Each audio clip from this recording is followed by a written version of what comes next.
Bueno, lehen islaria bidean dugu, beraz aldaketatxo bat egingo dugu, eta pasako gara bigarren islari, gutxienez, bigarren islaria izan behar zuena hasieran hitz egingo digu.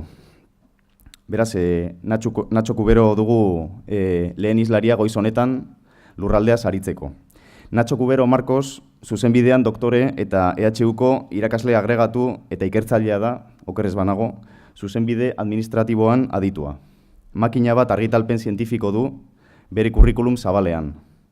Adibidez, testu inguru honetan azpimarratu daitezke babes publikoko etxebizitzari buruz, herri arduralaritzako Euskal Aldizkarian 2009an argitaratutako artikulua eta lurzoruaren izaera publikoari buruz ingurugiroa eta zuzenbidea aldizkarian 2007an argitaratutakoa Iñaki Lasagabasterrekin batera.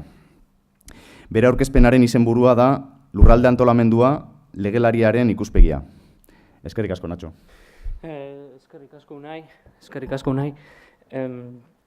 Bueno, lehenik eta behin eskerrak eman behar dizkiet Udako Euskal Unibertsitateko kidei konpidapena emateagatik niri eta batez ere, konfidantza jartzeagatik nire pertsonarengan. Alde batetik, lehenik eta behin esan behar dizuet nire ikuspuntua oso oinarrizkoa izango dela, ikuspuntu juridikotik, eta batez ere lurralde antolakuntzari dagokion tresnaren regimen juridikoa aztertuko dut, eta diapositiben bidez, pixka bat badakit hizkuntzalariak edo teknikariak izanik guztiak gai honetan, igual behar bada ikuspuntu juridikoa edota arauak edota zuzenbidea asko ez dakizue, beraz, pentsatu dut, eskemen bidez, hobea dela ulertzea zer den lurralde antolamendua ikuspuntu juridikotik, ezta. Lehenik eta behin, hemen jartzen da oinarri juridikoak, ezta. Oinarri juridikoak lurralde antolamenduan kontuan hartu behar duzue, beti lurralde antolamenduak arautzen duela lurraldeen erabilera, ezta. Zer egin daitekeen lurzoru batean, zer egin daitekeen eremu batean, zein mugan dauzkan edo zein mugan jartzen duen, ezartzen duen zuzenbideak berak, eta horregatik, noski, zuzenbideak beti ematen dizkigu obligazioak alde batetik eta eskubideak. Arauak ere ezartzen ditu obligazioak, batez ere lurzoruen jabeentzako edo lurzoruen titularren eskubideentzako, eta gainera, jabetza eskubidea ere kontuan hartu behar dugu. Beraz, jabetza eskubidea kentzen badio administrazioak pertsona bati, noski kalte ordaina eman behar dio, zergatik eskubideak kentzen diolako. Bestalde batetik, gure kasuan, gainera lurralde antolamenduan gertatzen dena, da, kasu batzutan, administrazioak ez diola eman behar kalte ordainik pertsona bati zergatik. Gizarte eginkizuna betetzen duelako administrazioak. Beraz, lurzoruen erabilera arautzerak orduan, administrazioak printzipioz ez dio kalte ordainik eman behar pertsona bati zergatik gizarte eginkizuna betetzen duelako eta konstituzioak berak arautzen du eginkizun hori. Interes orokorrari lotutako helburua bete behar duelako administrazioak eta kasu batzutan ere legegileak. Beraz, hemen dauzkazue eskema batean, desjabetzeak beti ekartzen duela kalte ordaina, baina planifikazioa gaur aztertuko duguna, lurralde antolamendua beti behar duelako planifikazio horretan ere lurzoruaren erabilerak ezartzen direla, eta kasu horretan eskubidea mugatzen dela eta, hau da, ez dela kentzen, baizik eta mugatzen dela eta, kalte ordainik administrazioak ezin diola eskatu pertsona bati. Beraz, tresnak ikusiko ditugu, lurralde antolamenduaren tresnak, gidalerroak edo artezpideak, lurralde antolamenduaren artezpideak alde batetik, lurralde plan partzialak eta plan sektorialak, lurralde plan sektorialak. Azken finean, plan horietan, kasu batzutan obligazioak eta eskubideak ezartzen dira, baina noski lurzoruak gizarte eginkizuna daukala eta jabetza ez zaio kentzen pertsona bati, baizik eta mugatzen zaiola. Lurralde antolamenduaren kontzeptua. Kontzeptu horretan ikuspuntu juridikotik da lurzoruaren erabileraren araubidea edo araupena, ez da azken finean mugak ezarri behar dituzte legeek, erreglamenduek, eta beste alde batetik osotasunezko ikuspuntua, eta nik uste dut jardunaldi hauetan ere ikuspuntu hori aztertu behar dugula, eta da osotasunezko kontzeptuari heldu behar diola. Zer esan nahi du horrek? Azken finean, ekonomiari begira, gizarteari begira, hizkuntzari begira, eta kasu batzutan ere ingurumenari begira lurraldeak eragin handia izango du. Bai? Beraz, interes guztiak, bai, ekonomiaren aldetik, ingurumenaren aldetik, kulturaren aldetik, hizkuntzaren aldetik ere kontuan hartu behar dira. Beraz, kontzeptua osotasunera heldu behar da. Bai? Beraz, kohesioa bultzatzeko hizkuntza da tresnarik garrantzitsuenetariko bat. Eskumenak zuzenbidean, zer da eskumena gaitasuna azken finean? Zeozer egiteko, eskubidea egikaritzeko, obligazioa betetzeko gaitasuna, ahalmena, bai? Beraz, autonomia erkidegoak, Euskal Autonomia Erkidegoak edo beste administrazio batzuek eskumena izango dute zeozer egiteko, gaitasuna egiteko. Beraz, beharrezkoa da, zuzenbidearen aldetik, edozein gai, edozein arlo aztertzeak orduan, zer den eskumena, zer egin dezakeen administrazioak, zer egin dezakeen legegileak, administrazio batek, erakunde batek. Beraz, estatuak kasu batzutan, dauzka eskumen batzuk, adibidez, kostaldeetan, jabari publikoa kostaldeetan, kostaldea arautzeko eskumena dauka estatuak berak, bai? Edota uretan, ibai batek zeharkatzen badu autonomia erkidego bat, baino gehiago, estatuak izango du eskumena. Estatuak izango du eskumena ere interes orokorreko errepidetan, eta abar, eta abar.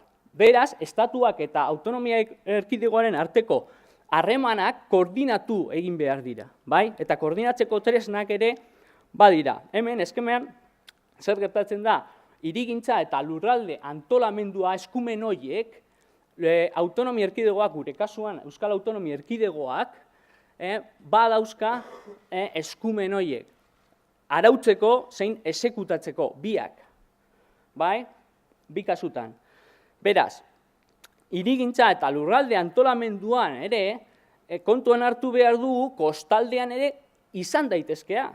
Eta urak, edota elektrizitatea, edo telekomunikazio sareetan, estatuak badauka eskumena. Beraz, pentsatu behar dugu gauza bat, eskumen esklusiboak dauzkanez, estatuak, autonomia erkidegoa eta estatuak koordinatu egin behar direla. Baina hori gertatzen da ere Euskal Autonomia Erkidegoan bertan, autonomia erkidegoaren bertan. Zergatik gertatzen da hori?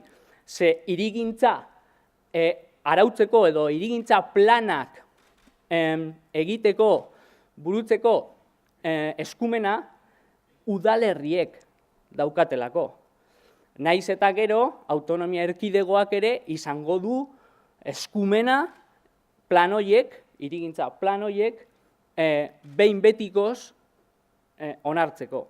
Baina beraien artean ere koordinatu egin behar dira, eta ikusiko dugu nolakoak izango diren, zein bide erabili behar duten biek koordinatzeko.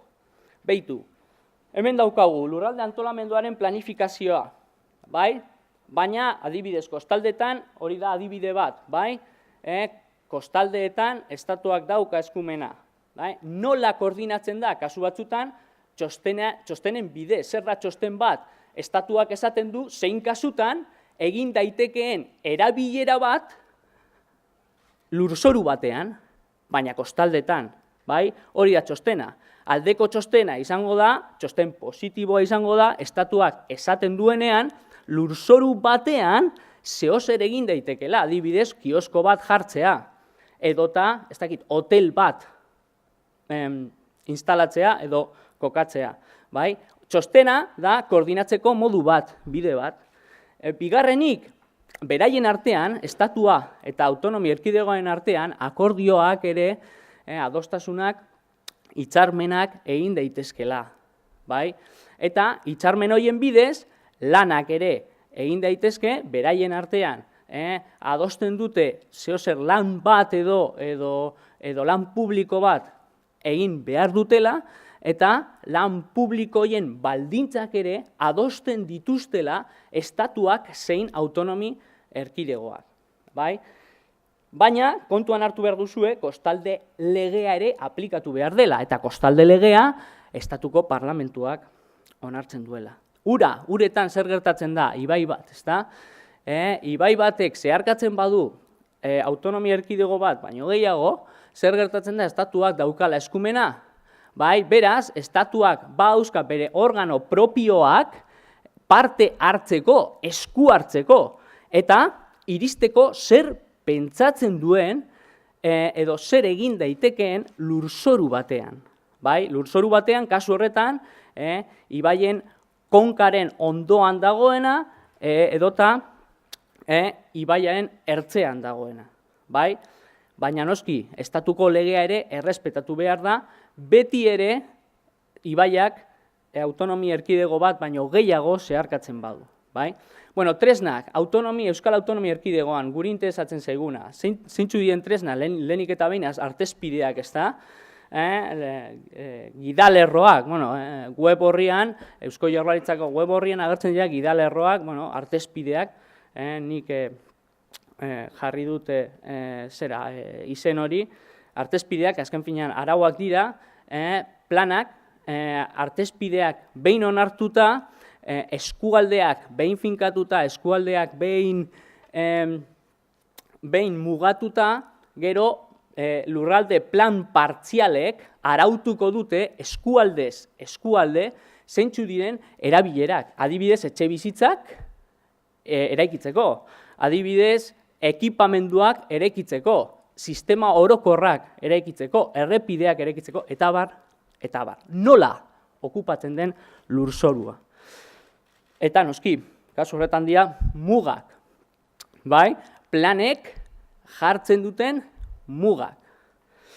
Hirugarrenik, plan sektorialak eta behar bada, hori da guri interesatzen zaiguna, behar bada etorkizunari begira hizkuntza arautzeko. Gaur egun Eusko Jaurlaritzak izapidetzen ari da plan sektoriala ondare kulturalean, edo kultur ondarean, ez dakit zeintzu diren, argitaratuta ez dagoenez, ez dakit zeintzu diren gidalerroak edo zeintzu diren puntu garrantzitsuenak, kasu horretan, kultur ondarean, baina nik uste dut garrantzitsua dela, kultur ondarean edota behar bada lurraldeari begira edo lurraldea hobeto antolatzeko, lurraldearen kohesio handiago lortzeko, igual behar bada izango litzateke beharrezkoa arautzea plan sektoriala egitea, baina igual behar bada etorkizunari begira eta hausnarketa asko egin ondoren.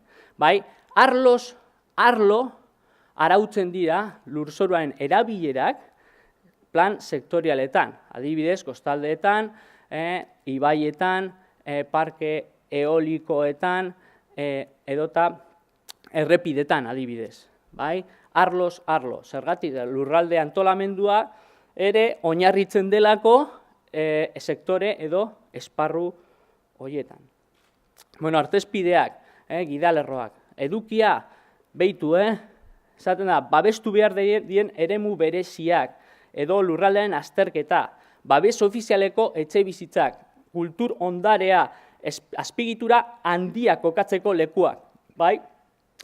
Baina, kontuan hartu behar duzu ere, izaera juridikoa, pentsatuko duzue, bai, zein obligazio ezartzen duten artezpideek. Kontuz, artezpideen gidalerro edo xedapen batzuk orientagarriak baino ez dira lotesleak, batzuk bai, lotesleak dira, baina beste batzuk zeharkako lotesletasuna daukate. Bueno, hori esaten dute egileek, ezta? Zeharkako lotesletasuna zer suposatzen du? Administrazio batek lurralde edo gidalerro edo artezpide hoiek betetzen espaditu, zer egin behar du? Arrazoitu egin behar du zergatik. Ez duen jarraitzen halako artezpide. Bai? Hori da zeharkako lotesletasuna. Kasu batzutan, aldiz, lotesletasun zuzena esartzen da, adibidez, matriz batean. Matrize batean, artezpidetan agertzen dira lurzoruaren erabilerak zeintzu diren edo zeintzu dauden debekatuta, zeintzu dauden edo zeintzu diren onargarriak eta kasu batzutan onargarriak izateaz gain zeintzuk behar duten plangintza bat. Bai? Gero ikusiko dugu, naiz eta nik ustut oso ondo ez dugun ikusiko, ze matrizea oso txikia da, baina artezpidetan ere ikus dezakezue. Eta derrigorrezkoak ez diren arauak, behitu 3. laukitxoa, ezta? Derrigorrezkoak ez diren arauak. Kasu horretan, orientagarriak baino ez dira, beraz, lotesleak ez dira izango. Eta, noski, udalerriek zein foru aldundiek, adibidez, foru aldundiek ere, bakizue, plan sektorialak onartu ditzaketela, eta udalerriek ere plan hirigintzak egiterako orduan, plan hirigintzak lantzerako orduan, ez dute kontuan hartu behar derrigorrezko ez diren arauak, naiz eta artezpidetan jaso. Bai, zeintzu diren lotesleak? Hori da galdera, zeintzu diren artezpide lotesleak, adibidez, 8. atalean agertzen direnak, azaleko urak erabiltzea. Matrizea ikusiko duguna, erabilerak alde batetik, bai, adibidez, etxe bizitzak, eta bestetik nola, edo non kokatuko den etxe bizitza horiek. Eremu babestu batean, debekatuta dago. Hori ikusiko dugu, bai? Adibidez, babestutako eremu batean etxe bizitza eraikitzea debekatuta dago. Horrek dio matrizek, bai? Eta loteslea da. Zer gehiago, plan partzialek bigarren egoitzarako lurzoru eskaintzaren gehienezko mugak ezarri behar dituzte. Bai, bigarren egoitza, bigarren etxe bizitza nolabait esan da. Ez da ohiko etxe bizitza. Arau horiek ere lotesleak izango dira eta ezartzen dira artezpidetan. Bai? Gero, 20. atala, 22. atala, eta ikusten duzuenez, matrizea ez da ondo ikusten, baina jakiteko esaten da hemen, ingurune fisikoaren antolamendu matrizea, erabilerak, hemen, bai, adibidez, etxe bizitza, hemen agertzen da, naiz eta igual ez duzuen ikusten, baina, etxe bizitza. Eta gero, zein da kategoria edo antolamendu kategoriak, adibidez, babestuta. Bai, ikusten da, 3. hiru zenbakia erabiltzen bada, hemen, debekatuta izango da. Ikusten duzuenez, etxe bizitza kokatzeko babestutako eremuan debekatuta dago. Eta artezpideak arauak dira, eta arau horiek lotesleak dira. Beraz, Eusko Jaurlaritzak artezpideak onartzerako orduan, beti lurzoru erabilera horiek ere, kontuan hartu dira lurzoruaren erabilerak debekatu edo onartzeko. Bai? Beraz, matriz hau errespetatu behar da. Ordenazio fisikoa ere jasotzen da, eta artezpideak ere plan hirigintza onartzerako orduan, plan sektoriala onartzerako orduan, kontuan hartu behar da, errespetatu behar da matrize hau. bai? Bestela, plan hirigintza deuseza izango da. Zer esan nahi deuseza? Baliorik gabekoa izango da. Bai, gehiago, artezpideak, onartzeko prozeduretan, planak onartzerako orduan edo onartzeko prozeduretan, beti kontuan hartu behar dugu parte hartzea. Bai? Eta nik uste dut hizkuntzaren aldetik garrantzitsua dela planak landu eta onartzerako orduan parte hartzea. Zergatik, ze azken finean jendeak zeozer esan behar duelako, edo zeozer alegazio batzuk aurkeztu behar dituelako hizkuntzaren aldetik, noski. Etxe bizitzak eraiki nahi badira, edo ekipamenduak eraiki nahi badira, bete administrazioak kontuan hartu behar ditu zer pentsatzen duen jendeak. Eta kasu horretan, ikusten duzuenez, hasiera batean proiektua onartzen da, gero interesa duten administrazioei jakinarazi behar zaie, proiektu hori, berak administrazio horiek ere irizpenak ematen dituzte, eta printzipioz proiektua onartzen da, baina proiektu hori ere bidali behar zaio lurralde batzordeari, lurralde batzordea da, nolabait esan da, organoa lurralde antolamendua kontrolatzen duena eta lurralde antolamendu koherentea lortu nahi duen edo lortzeko asmoa duen erakundea, bai? Hori da batzordea, hau da, batzordea arduratzen da batez ere hirigintza planak eta lurralde antolamenduari dagokion planak koherente izatea, bai? Guztiak bateragarriak izatea. Beraien artean, zera kontraesanik ez egoteko, bai? Horregatik txostena eman behar du, eta gero Euskal Aldizkari ofizialean ere argitaratu behar da zer, behin-behineko onarpena, bai, behin-behineko onarpena ere Aldizkari ofizialean behin argitaratuta, jendeari, edozein pertsonari aukerak eman behar zaizkio parte hartzeko. Horregatik esaten da jendaurreko erakustaldia.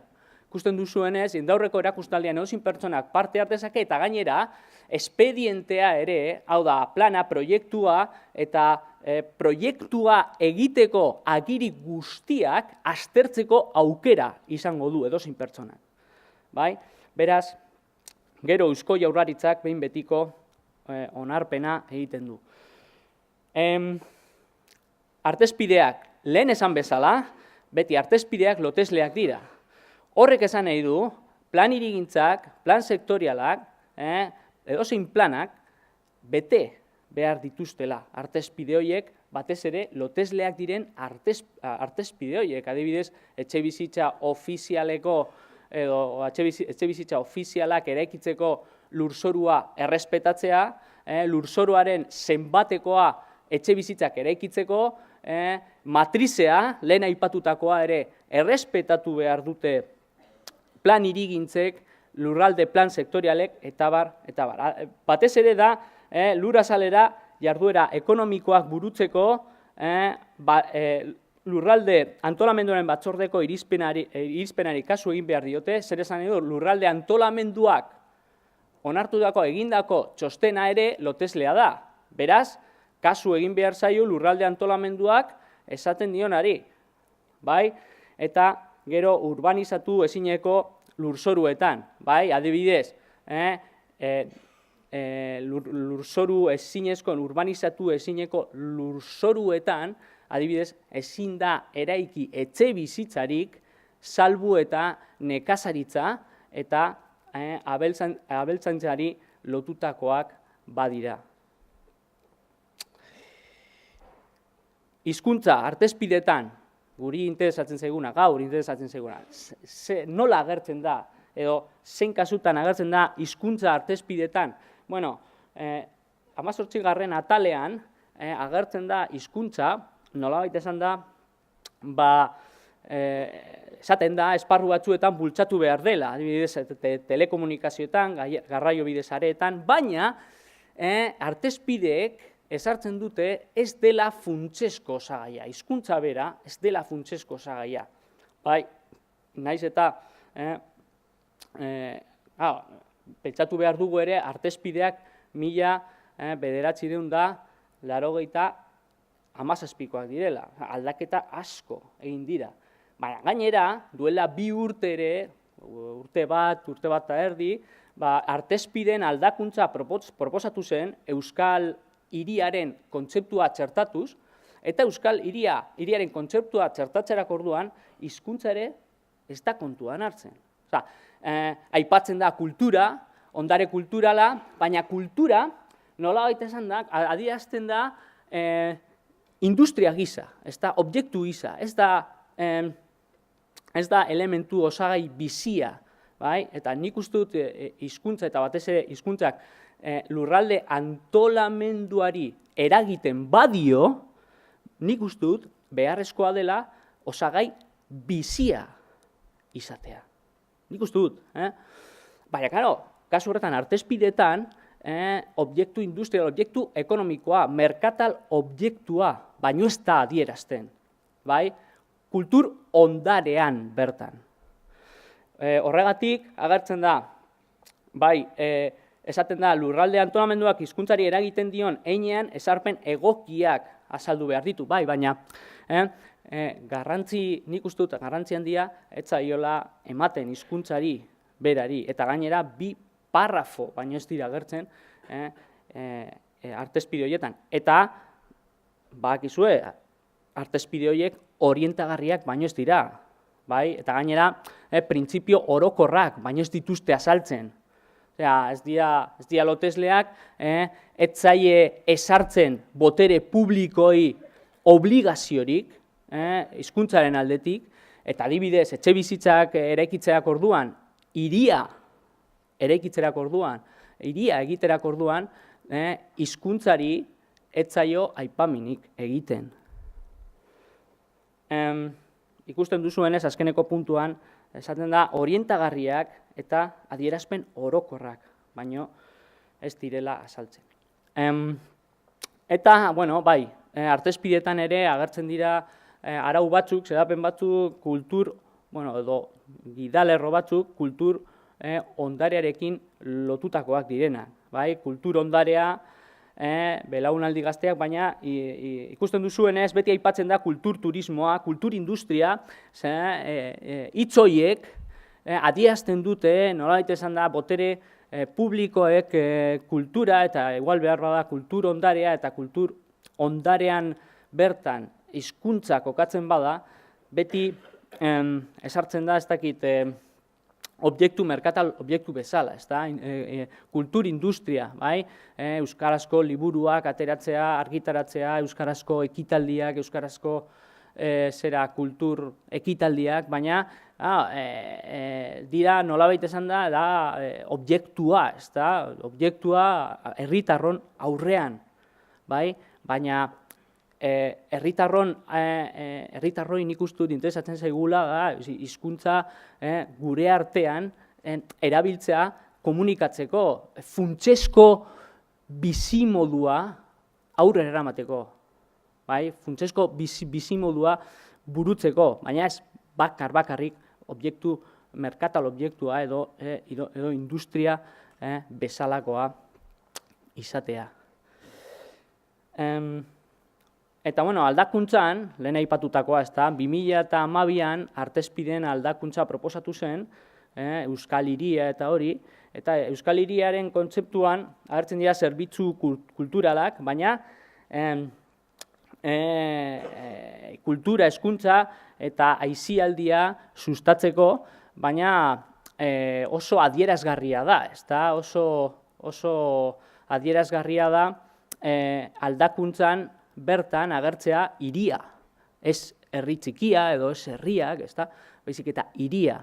Eta hirian beti zerbitzuak zuzentzen dira pertsonentzako, baina ez dakit, baina erosteko edota sustatzeko bai, baina ez gure bizimoduari eragiteko, bai?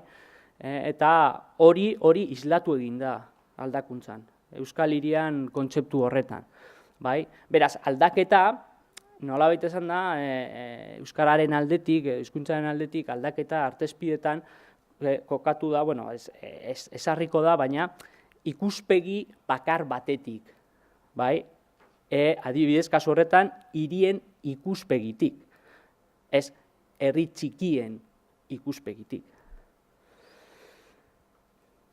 Bueno, plan partzialak, nolabait esan da, plan partzialek egiten dutena da artezpideak garatzea, bai? Artezpideak garatzea. Artezpideek eskualdeak ezartzen dituzte, zeintzu diren eskualdeak eta eskualde bakoitzak bauka bere plan partzialak.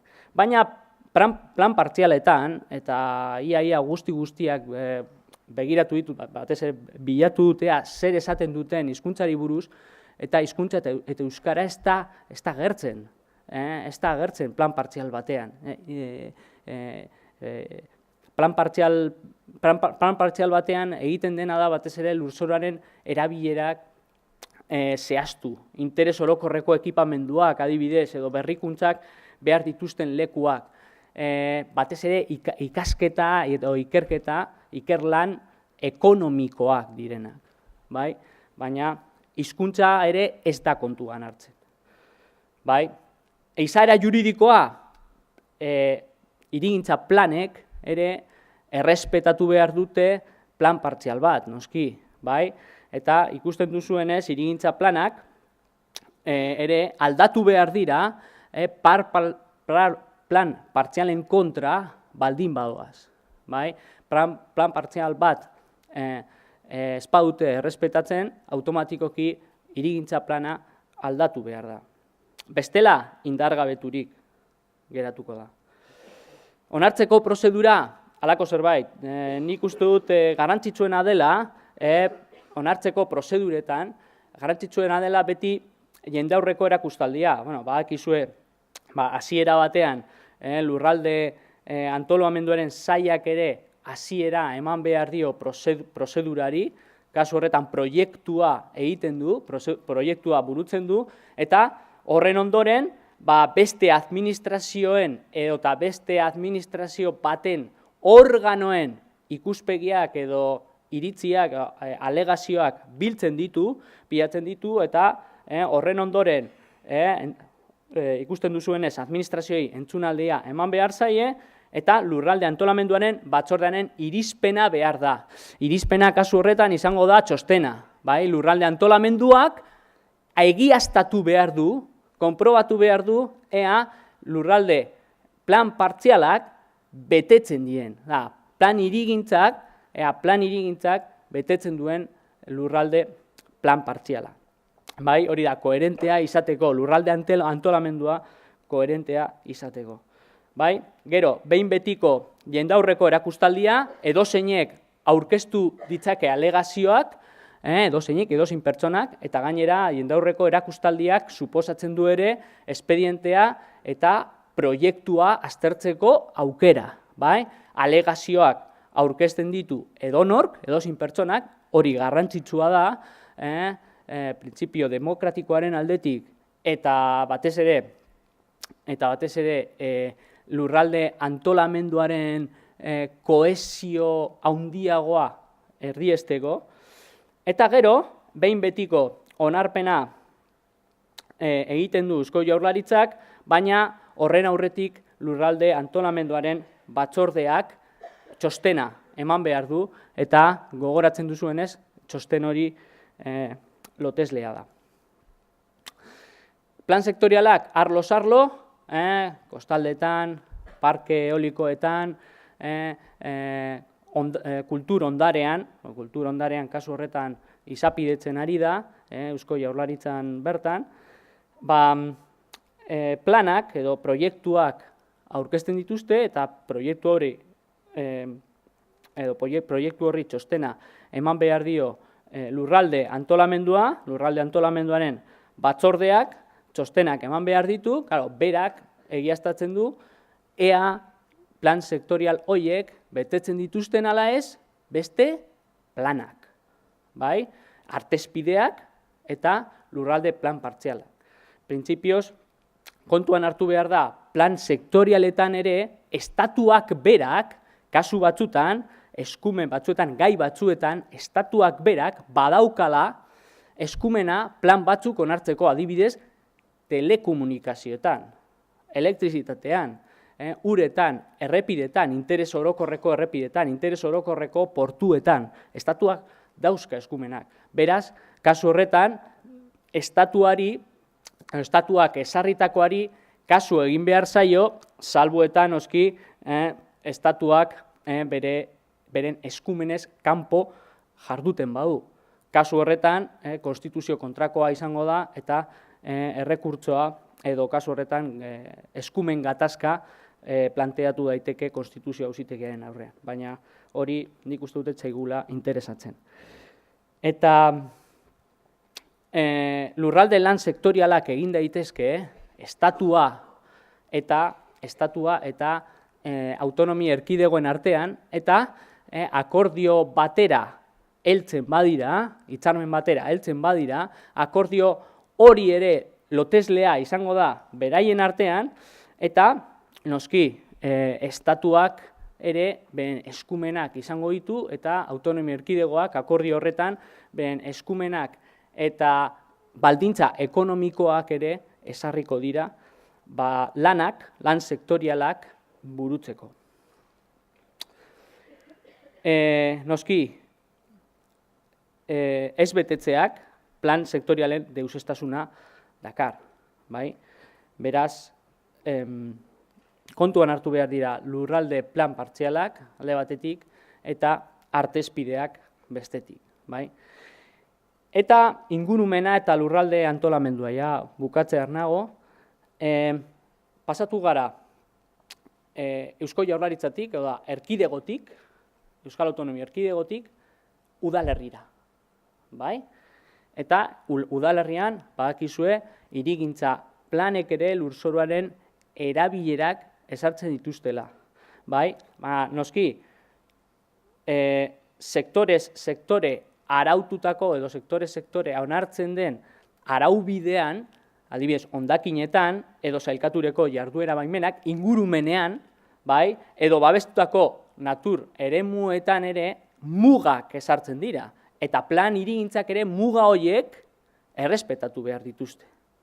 Beraz, kasu horretan, Eusko Jaurlaritzak txostenak eman behar ditu edo kasu batean osasuna sailak adibidez sailkaturiko jarduera baimenak ematerak orduan, osasuna sailak aldeko txostena eman behar du, adibidez. Eta ez loteslea dena, lurralde antolamenduaren batzordearen irizpena natur edo babestutako natur eremuetarako.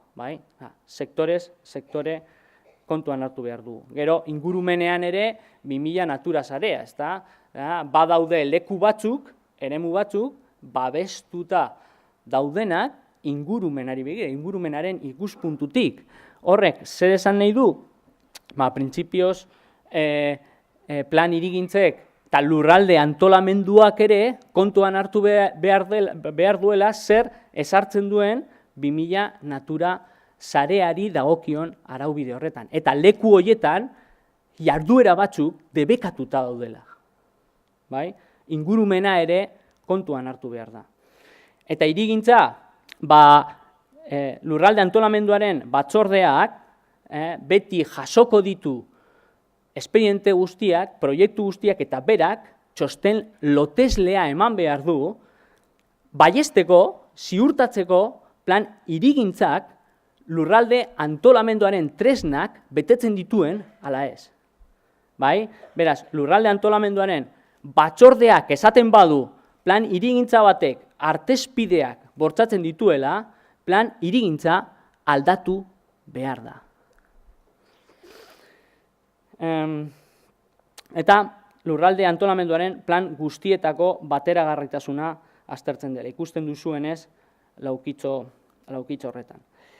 Koordinazio printzipioa, bai, administrazio guztien artean, estatuko administrazioa, autonomia erkidegoko administrazioa eta udalerrietako administrazioen artean koordinazio printzipioa bultzatu behar da.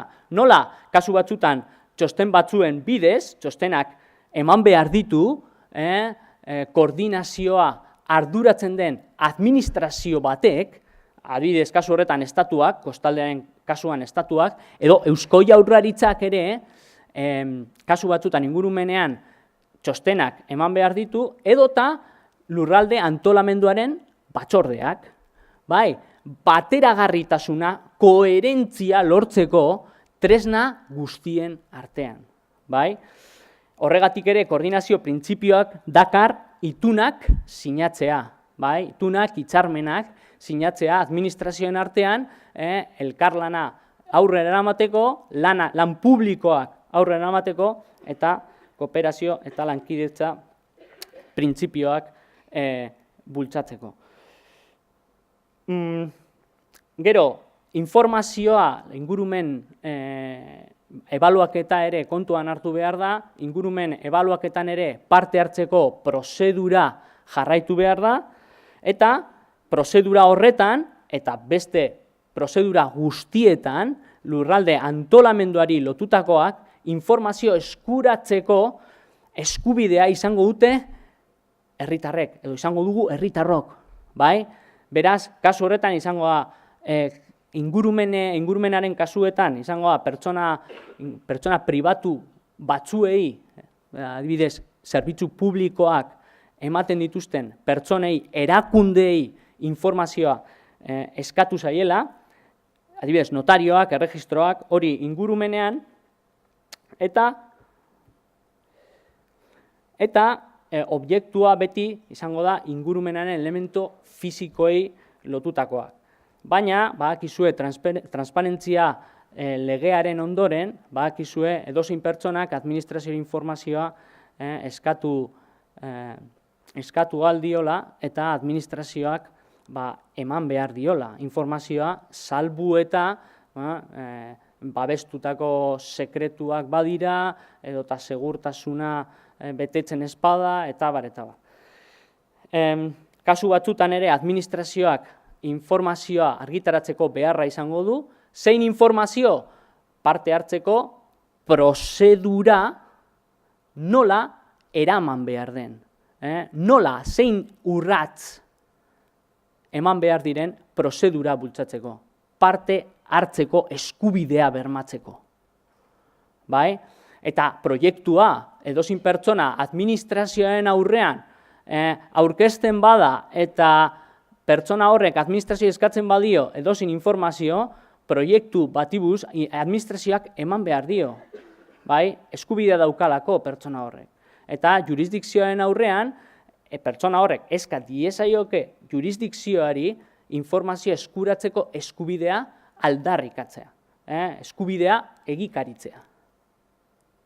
Bai, nik uste dut garrantzitsua dela, horregatik jarri dizuet informazio eskuratzeko eskubidea, parte hartzeko eskubidea, nik uste dut hizkuntzaren aldetik eta batez ere kohesioaren aldetik herritarron komunikazioa bermatzeko eta lurralde kohesioa bermatzeko nik uste dut garrantzitsua dela.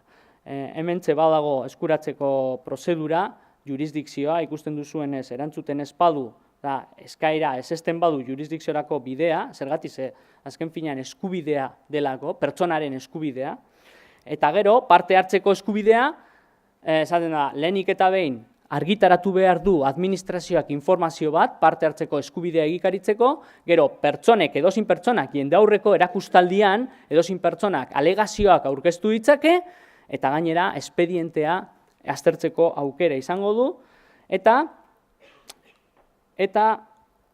horren ondoren, ikusten duzuenez, planen ebaluaketa prozedura horretan, lehen aipatutakoa, lurralde antolamenduaren planak, tresnak onartzerako orduan, eta gero plan hoien ebaluaketa egiterako orduan, prozedura horretan parte hartzeko eskubidea izango dute herritarrek, eta bukatzeko ondorioak,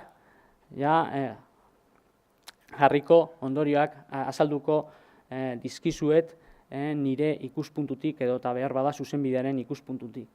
Eta lehenengoa lurralde antolamenduaren tresnetan aipamen eta garrantzi gutxi eman zaio hizkuntzari. Lehen aipatu dugu artezpidetan 2 parrafo, baino ez diela ematen. Nik uste dut kezkagarria dela gaur egun. Bigarrenik, herritarren arteko komunikazioarik edo komunikaziorako bideak, baino ez dira kontuan hartzen. Informazioaren gizartean, telekomunikazioak, internet, eta bar, garraio bide sareak, baina lurralde antolamenduan edo lurralde antolamenduaren osotasunerako nik uste dut ez dela esera aipatu. Kultur ondarea sustatzea da, baina helburu turistiko edo industriala, hori aipatzen da, hori baino ez da aipatzen artezpidetan. Eta lurralde plan partzialetan ere, euskara hizkuntza ez da agertzen, ez da jasotzen. Gabezi hori nik uste bete behar dela. Laugarrenik, Euskal Hiria kontzeptuaren arriskuak zeintzu dira, hiria edo hirian zehozer aldatzen bada, interes industriala edo interes turistikoari begira, hizkuntza ere atzeratu egiten da edo nolabait esan da atzera pausuak ematen dira, ze azken finean hizkuntza beti nik uste dut erabili behar dela osagai bizi bezala. Osagai bizitza hartu behar dela. Eta azkenik ja, informazioa eskuratu eta parte hartzeko eskubidea, gizartearen kohesioa bermatzeko, nik uste dut honetan, parte hartzeko eskubidetan, informazioa eskuratzeko eskubidetan, osagai horietan nik uste dut eragina edo gakoa jarri behar dugula hizkuntza lurralde antolamenduari eragiteko. Eta eskerrik asko, benetan, zuen arretagatik eta gero zuen galderak erantzuteko prest egongo naiz.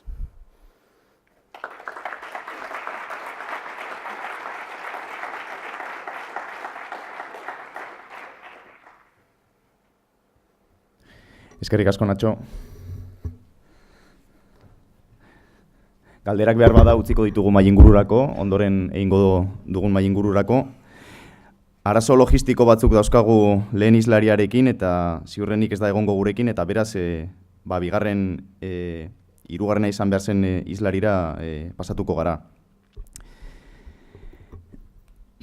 Bigarren islaria Koldo Telleria da.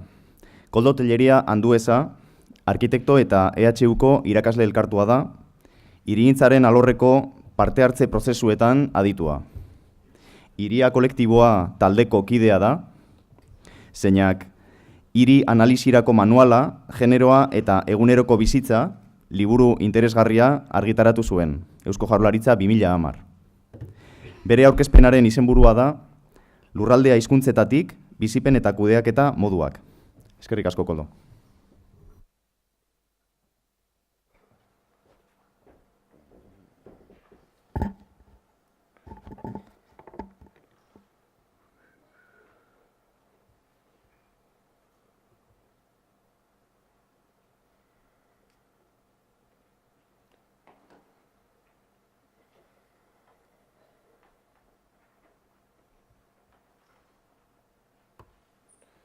Bueno, egunon, danoi. Eskerrik asko unai, jardunaldi eta gonbidatzeagatik. Ni pixkat gaur aurkeztu nahi detena da zertan gabiltzan lanean eta nola gure hirigintza antolamendutik eta parte hartzetik iritsi gea pixka bat azkeneko ikerketan erlazionatzea edo ikustea ze harreman egon daitezkeen hirigintza eta lurralde antolamentua eta hizkuntzaren artean. Gaurko hitzaldi hontan pixkat planteatu nahi ditut galdera batzuk, pixkat guk egiten dugun lanan ingurun, zergatik egiten dugun lan hau, nondik egiten dugun, edo ze ikuspuntutatik egiten dugun lan hau, zer egin dugun, eta gai plan orokor baten prozesua pixkat esplikatuko dizuet, parte hartzetik, eta lan horretatik zertan bukatu dugun edo zertan gauden orain nola iritsi geran pixkat hizkuntza eta lurralde lotura horiek nondik norakoak ikustea. Bueno, hasteko zergatik gaude honetan lanean hemen ekarri dizuet eskema bat, eskema hau da lehengo urtean arkitektura eskolan lehenengoko mailan lehenengoko egunean ikaslei egin zitzaien galdera baten ondorioa. Galdera zen zer da arkitektura zuentzako. Eta idatzi bat zuten 80 ikaslek, bakoitzak testu txiki bat, eta testu txiki honetan jarri bat zuten zertzan bere egintzako arkitektura. Gero egin genuen testu horiek hartu, testu horietako hitz guztiak kontatu, eta segun eta zenbait aldiz ateratzen ziren hitz bakoitza, tamainu bat ematen zaion hitzari. Orduan, beraz, ikusteko ikasle hasi berri batentzako zer dan arkitektura, orokorrean gizartearentzako zer dan arkitektura, hau da pixka bat hor azaldu zen lainoa edo, ez? Ikusten duzuen bezala, artea da gehiena aipatzen dutena, edo diseinua, edo eraikuntza, eta laugarren ideia potentena da nere ideiak, bai? Pixka eta arriskutsua iruditzen gai bat, ez? Nola norbaitek arkitektura bere ideiak aurrera eramateko bide bezala ikusten duen. Eta adierazgarria da ikusten dena, baina behar bada adierazgarriagoa da ikusten ez dena, ez? 80 ikasletik batek bakarrik aipatu zituen pertsonak, ingurumena ez zuen inork aipatu, eta hizkuntza ere ez zuen inork aipatu, ez? Orduan, bueno, zergatik hauek esplikatzeko, egoera honetatik abiatuta pixka bat, iria kolektiboaren barruan ere, behin karrera bukatu genuenean, hausnarketa horretatik abiatu ginen ere, ez? Karrera bat tekniko bat ikasi genuen, arkitektura ikasi genuen, hemengo fakultatean, eta mundu errealera irteterakoan konturatzen ginen, benetan ez geneuzkala gaitasun asko, batez ere hiri antolamendurako. Bai gai ikusi gintezke egiteko etxebizitza bat, edo bai gai ikusi gintezke diseinatzeko gauzak, baino ez ginen gai sentitzen pertsonak biziko zian lurraldeak edo hirizatiak edo antolatzeko, ikusten genuen teorikoki jakintza asko geneukala, baina praktikoki ez geneukala kontrasterik, ez genekien teoria urbanistikoa gero egunerokotasunean nola erabiltzen zen. Eta hortikan hasi ginen pixka bat lanean, generoa eta hirigintza lantzen, ereikitako hirien inguruan, batez ere jendearekin harreman eduki nahian, ikusteko jendeak nola bizi zituen guk teorian ikasi genituen gauza horiek, ez? Zergatik, buruartzen genuelako, hiritargo eta gizarte anitz batek, nolabait ere, herri eta lurralde bakar bat daukala, ez? Eta, bizipen ezberdin asko edukitzak ditzakegu isladatzeko lurralde bakar batean. Eta hori antolatzeko gaitasuna pertsona bakar bezala ez genuen ikusten, ez? Ikusten genuen ere, gure gizartean, pixka bat azkeneko 100 urtetako historia laburrean, lurraldea eta bizimodu aldatu dela, baserri isolatuetan bizitzetik, pertsona isolatuak izatera hiri elkartuetan, ez? Nolabaiteko alde hori gertatu da gure lurraldean. Bezadetik lurraldea ere, ulertzen dugu, izan dela, ez dela denbora asko arte, gure bizimodua, ez? Lurraldearekin lotura, lurraldea lan egiten, eta lurraldearen hartu emanetik, eta lurraldearen ezagutzatik batez ere, eta lurraldearekin kontaktuan, zuzenean, ezagutu zer gertatzen den, nola usteatzen den lurraldea, horrek eman digu bizimodu bat, eta horrek berak ere eman digu lurralde modu bat. Eta hortik pasagara pixka bat lurraldea izatea, azpiegituren euskarri soil bat, ez? Hau ez da realidadea, obra artistiko bada, baina pixka eta adierazten du lurraldearekiko nola aldatu dugun gure harremana, ez? Lurraldeari lotuta egotetik, eta lurraldean lan egitetik, gaur egun gaude lurraldea pasabide bezala ulertzen dugu, eta lurraldearekin kontakturik ez daukagu, ez? Lurraldearekin kontaktua daukagu, behar bada, asteburuetan hiritik irten egetenean, eta trekin egiten dudanean, edo zeiaz gara mendira joaten, zuzeneko harreman hori galdu dugu, ez? Eta horrek, Tim Ingoldek esaten duen bezala, lurraldearekin daukagun esperientzia edo daukagun harremanak errespetu mota bat edo bizipen mota bat emango digu lurralde horrekiko, ez? Orduan, nondik ari gara lanean, edo ze pentsaeratik edo zertan gabiltza. Lau kontzeptu pixkat gainetik esplikatuko ditut, zertan gabiltzan lanean, gero sakonduko dut pixkat konplexutasunean eta zientzia postnormalean. Ulertzen dugu, azkeneko urtetan edo bizitza asko simplifikatu dugula eta asko mugatu dugula, baina pentsatzen dugu bizitza bera eta gure pentsatzeko modua konplexua direla eta konplexutasun horri ezin digula uko egin. Eta konplexutasun horri aurrez aurre begiratu behar dugula. Pentsamendu sistemiko batetik, hau da, ezin dugu pentsatu gauzak isolatuta, gauzak elkar lotuta, pixka bat pentsaera ekosistemikotik datorren pentsaera da, ez? Nola gauza guztiak elkarrekin harremanduta dauden eta nola ezin ditugun isolatu. Bestaldetik ulertzen dugu ere, Artur Escobarrek esplikatzen duen plurimundua. Hau da, mundu bakar bat daukagu, baina mundu horren barruan, segun gure pentsaera, gure ontologia, mundu ezberdin asko daude. Mundu bat berdina da, baina nola bizi dugun, gure harremana nola diren, bai lurraldearekin, bai besteekin, bai hizkuntzatan, gure kulturan arauera, aldatzen dira mundu hori ikusteko moduak, ez? Zientzia postnormala, Funtovitzek eta Rabetzek aipatzen dutela da, pixka bat aurrez hitzein dizueten unibertsitateko teknika hori eta tokiko jakintza edo herritarrak daukagun jakintza horren hibridaziotik ateratzen den zientzia berri bat edo zientzia hibridatu bat. Eta bestaldetik ingurunea edo ingurua ulertzen dugu bizipen bat bezala. Segun nola bizi dugun lurralde bat, edukiko dugu lurralde horrekiko ikuspuntu bat. Kotxez pasatzen baldin bagara, ikuspuntu bat daukagu lurralde horrena, baratze baldin badaukagu lurralde horretan, beste ikuspuntu bat daukagu lurralde horrena. Pentsarekin hasi naiz lehen, eta pentsaera oso garrantzitsua da, ez? Uste dugu, gaur egun arrazoiaren garaian bizi garela, pixka zientziaren garaian, eta egia absolutuak arrazoiak eta zientziak ematen dizkigula, eta hau pentsamendu dikotomikotik dator. Hau da, gauzak zuriak edo beltza dira, ez dago erdibiderik, eta gure jakintza antolatzeko moduak, dira pixka bat, laborategian egindako jakintza batetik datozenak.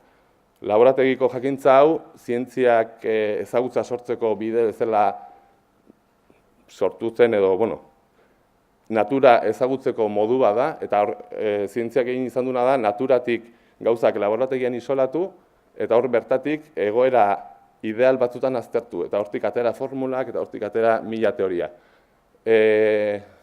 Gaur egun, zientzia edo pentsaera arrazional eta zientifiko honek pixka bat eraman gaitu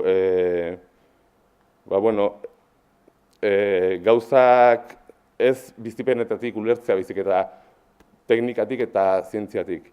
Adibidea jarriko dut, betiko adibide denokin dugun problema bat, tren bat Bilbotik ateratzen da, beste bat Donostiatik, ze puntutan elkartzen dira, ez? Zientziak esaten digu hor X-a puntu horretan hortxe elkartzen diala. Errealidadeak berriz esaten digu, elkartuko diala inguru horretan, baina segurazki ez dira sekula elkartuko puntu horretan. Adibide simple honekin, adierazi nahi dudana da, zientziak asko landu digula, zientzia oso baliagarria dela, baina ez dela egia absolutua. Zientziak gerturatzen gaitu, jakintza bat edukitzera, baina ezin dugu hartu hori egia absolutu bezala. Bestela, sortuko dugu gizarte bat, isolatua eta laborategian egindako gizarte bat. Eta gizakiok ere horrela funtzionatuko dugu, bai gure hartu emanetan eta baita ere lurraldearekin. Nolabait ere zientzia pentsara honek, edo pentsara arrazional honen grafikoa, edo gure buruan ideiak antolatzeko modua, pixka bat pixel imagen honekin adierazi nahi nuke, ez? Jakintza asko dauzkagu, baina antolatzen ditugu gure buruan elkarrekin harremandu gabe. Pentsaera dikotomikoa hau orokorra, generalen oso orokorra da, ez da dimentsionala, absolutista da, aldagaitza eta itzulgaitza. Pentsaera konplexu batetik lan egiten badugu berriz, dimentsio anitzeko pentsaera badaukagu, faktore asko kontutan eduki ditzakegu eta faktore asko aztertu ditzakegu. Erlatiboa da, aldatu dezakegu gure iritzia segun eta ze gertatzen den, segun eta ze jakintza gehiago dauzkagun, eta itzulgarria da, ez? Honela, konplexutasuna nolaiteko sare bat izango da, gure harremanak, gure erlazioak, gure interakzioak ulertzen dituena. Eta konplexutasuneko pentsaera batetik gure emozioak, maitasunak, intuizioak, esperientziak, ezustekoak, denak sartuko ditugu erabakiak hartzeko orduan, edo gure kasunetan lurralde antolaketa egiteko orduan. Beraz, pixka bat lan egiten dugun bideo honetan, pentsaera arrazional honetatik, pasatu nahi genuke beste pentsaera dinamiko bate, beste pentsaera askoz ere dinamikoago eta harremanduago batera, ez? Nun gure ideia denak elkarrekin nahasten dira, o aldi oro aldatzen ari dira, eta hortik sortzen dugu jakintza, kasu honetan hiri antolamendua edo lurralde antolamendua egiteko. Barkatu nio ura hartuko.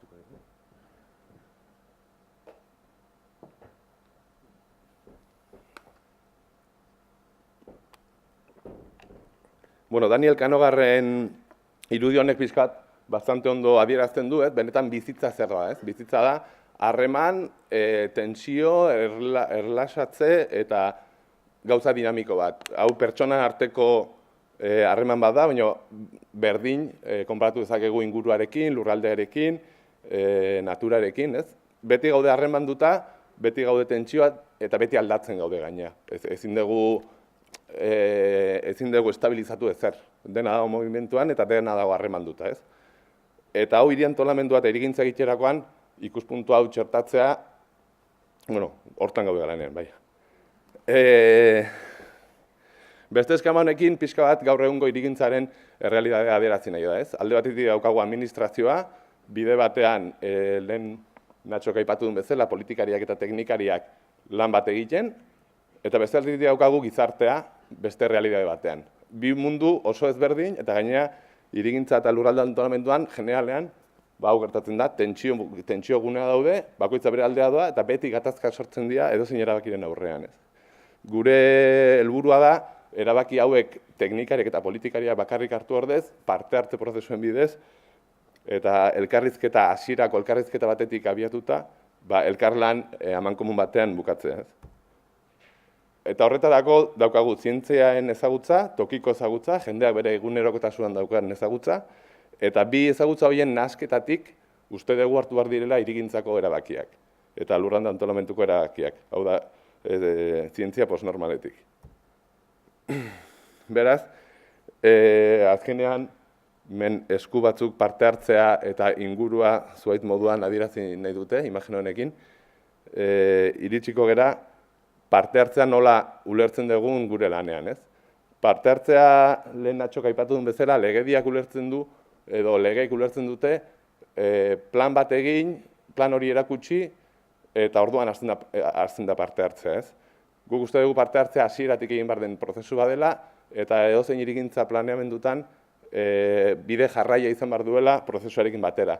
Ez duela balio aldian behin parte hartzea erabili, eta gero gure teknikok eta politikare bere bidea jarraitu, berriro parte hartzea hasi, eta gero politikok bestaletik jarraitu, ez? Eta bestalde ere parte hartzea ulertzen dugu formazio, lan eta ekintza bezala. Hau da, parte hartzea formazio hori gabe ez dauka zentzurik, ezin dugu galdetu besterik gabe jendari zen nahi duen, jakin gabe ze ondori edukitzaken horrek, eta jakin erakutsi gabe aurretik ze gauza egin diren, ez?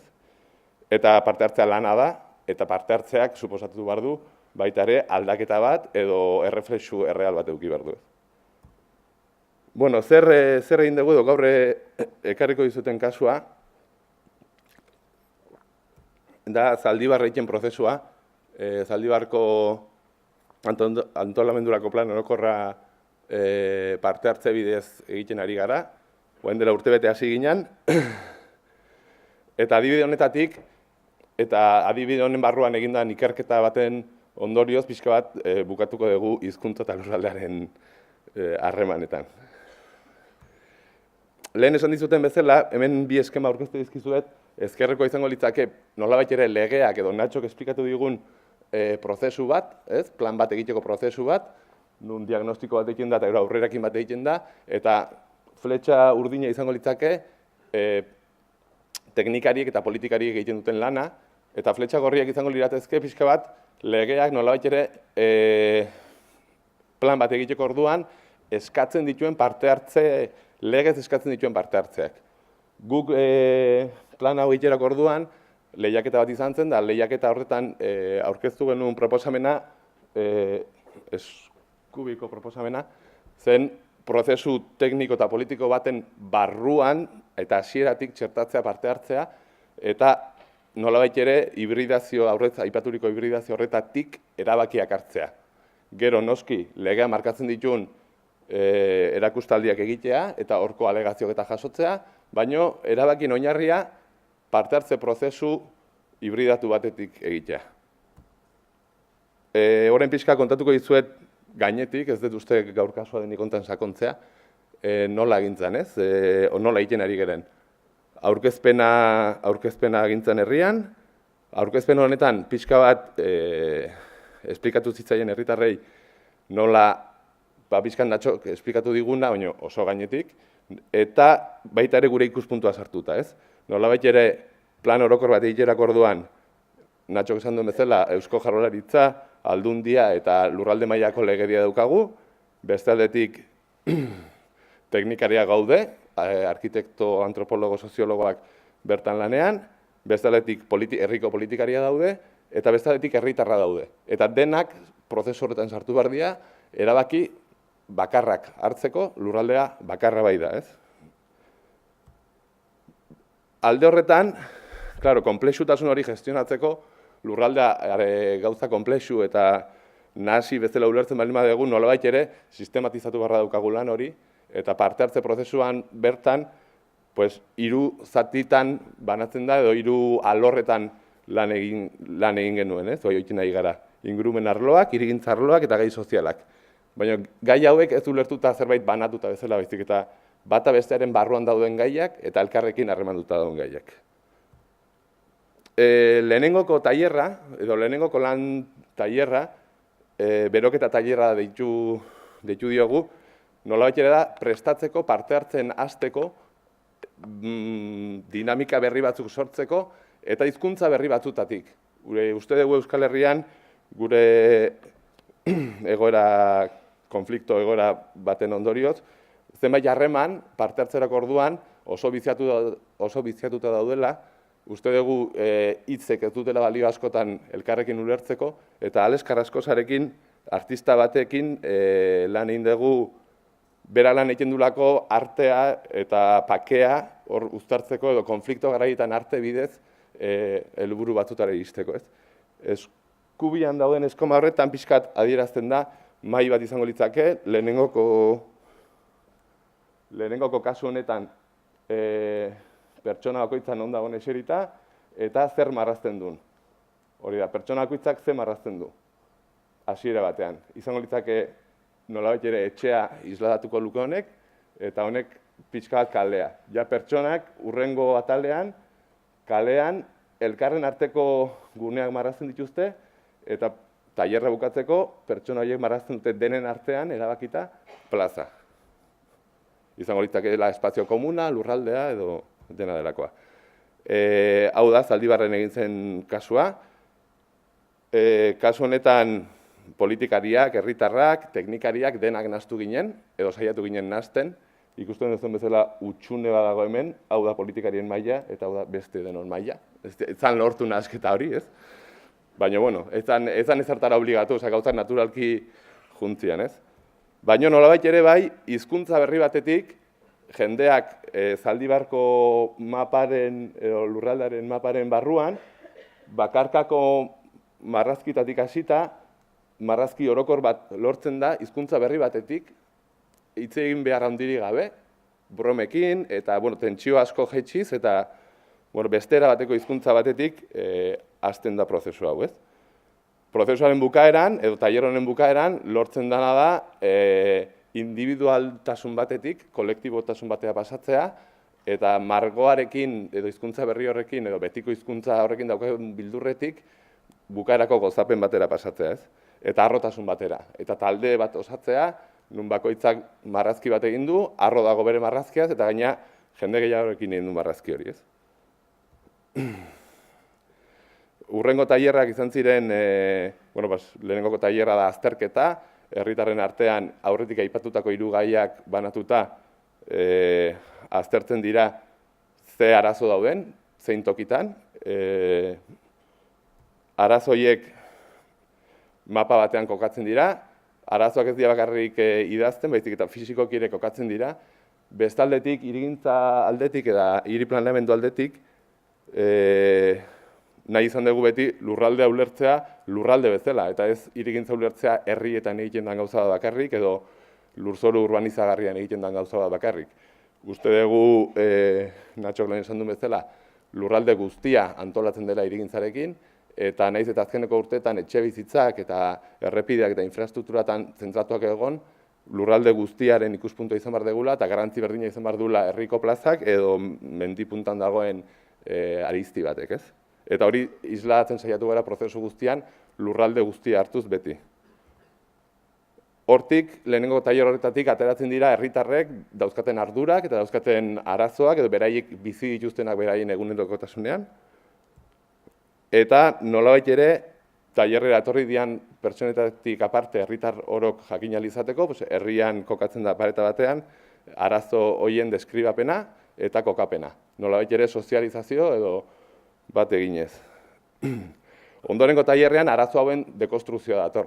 Arazo hauek saiatzen dira nolabait ere ulertu, hausnartu eta zergatik sortu diren. Saiatzen gara ikusten arazoaren aurretik zein zen egoera, arazoa eta arazoaren ondoren nolako egoera izan daiteken. Eta horre pixka laguntzen digu arazoa desblokeatzen, ez?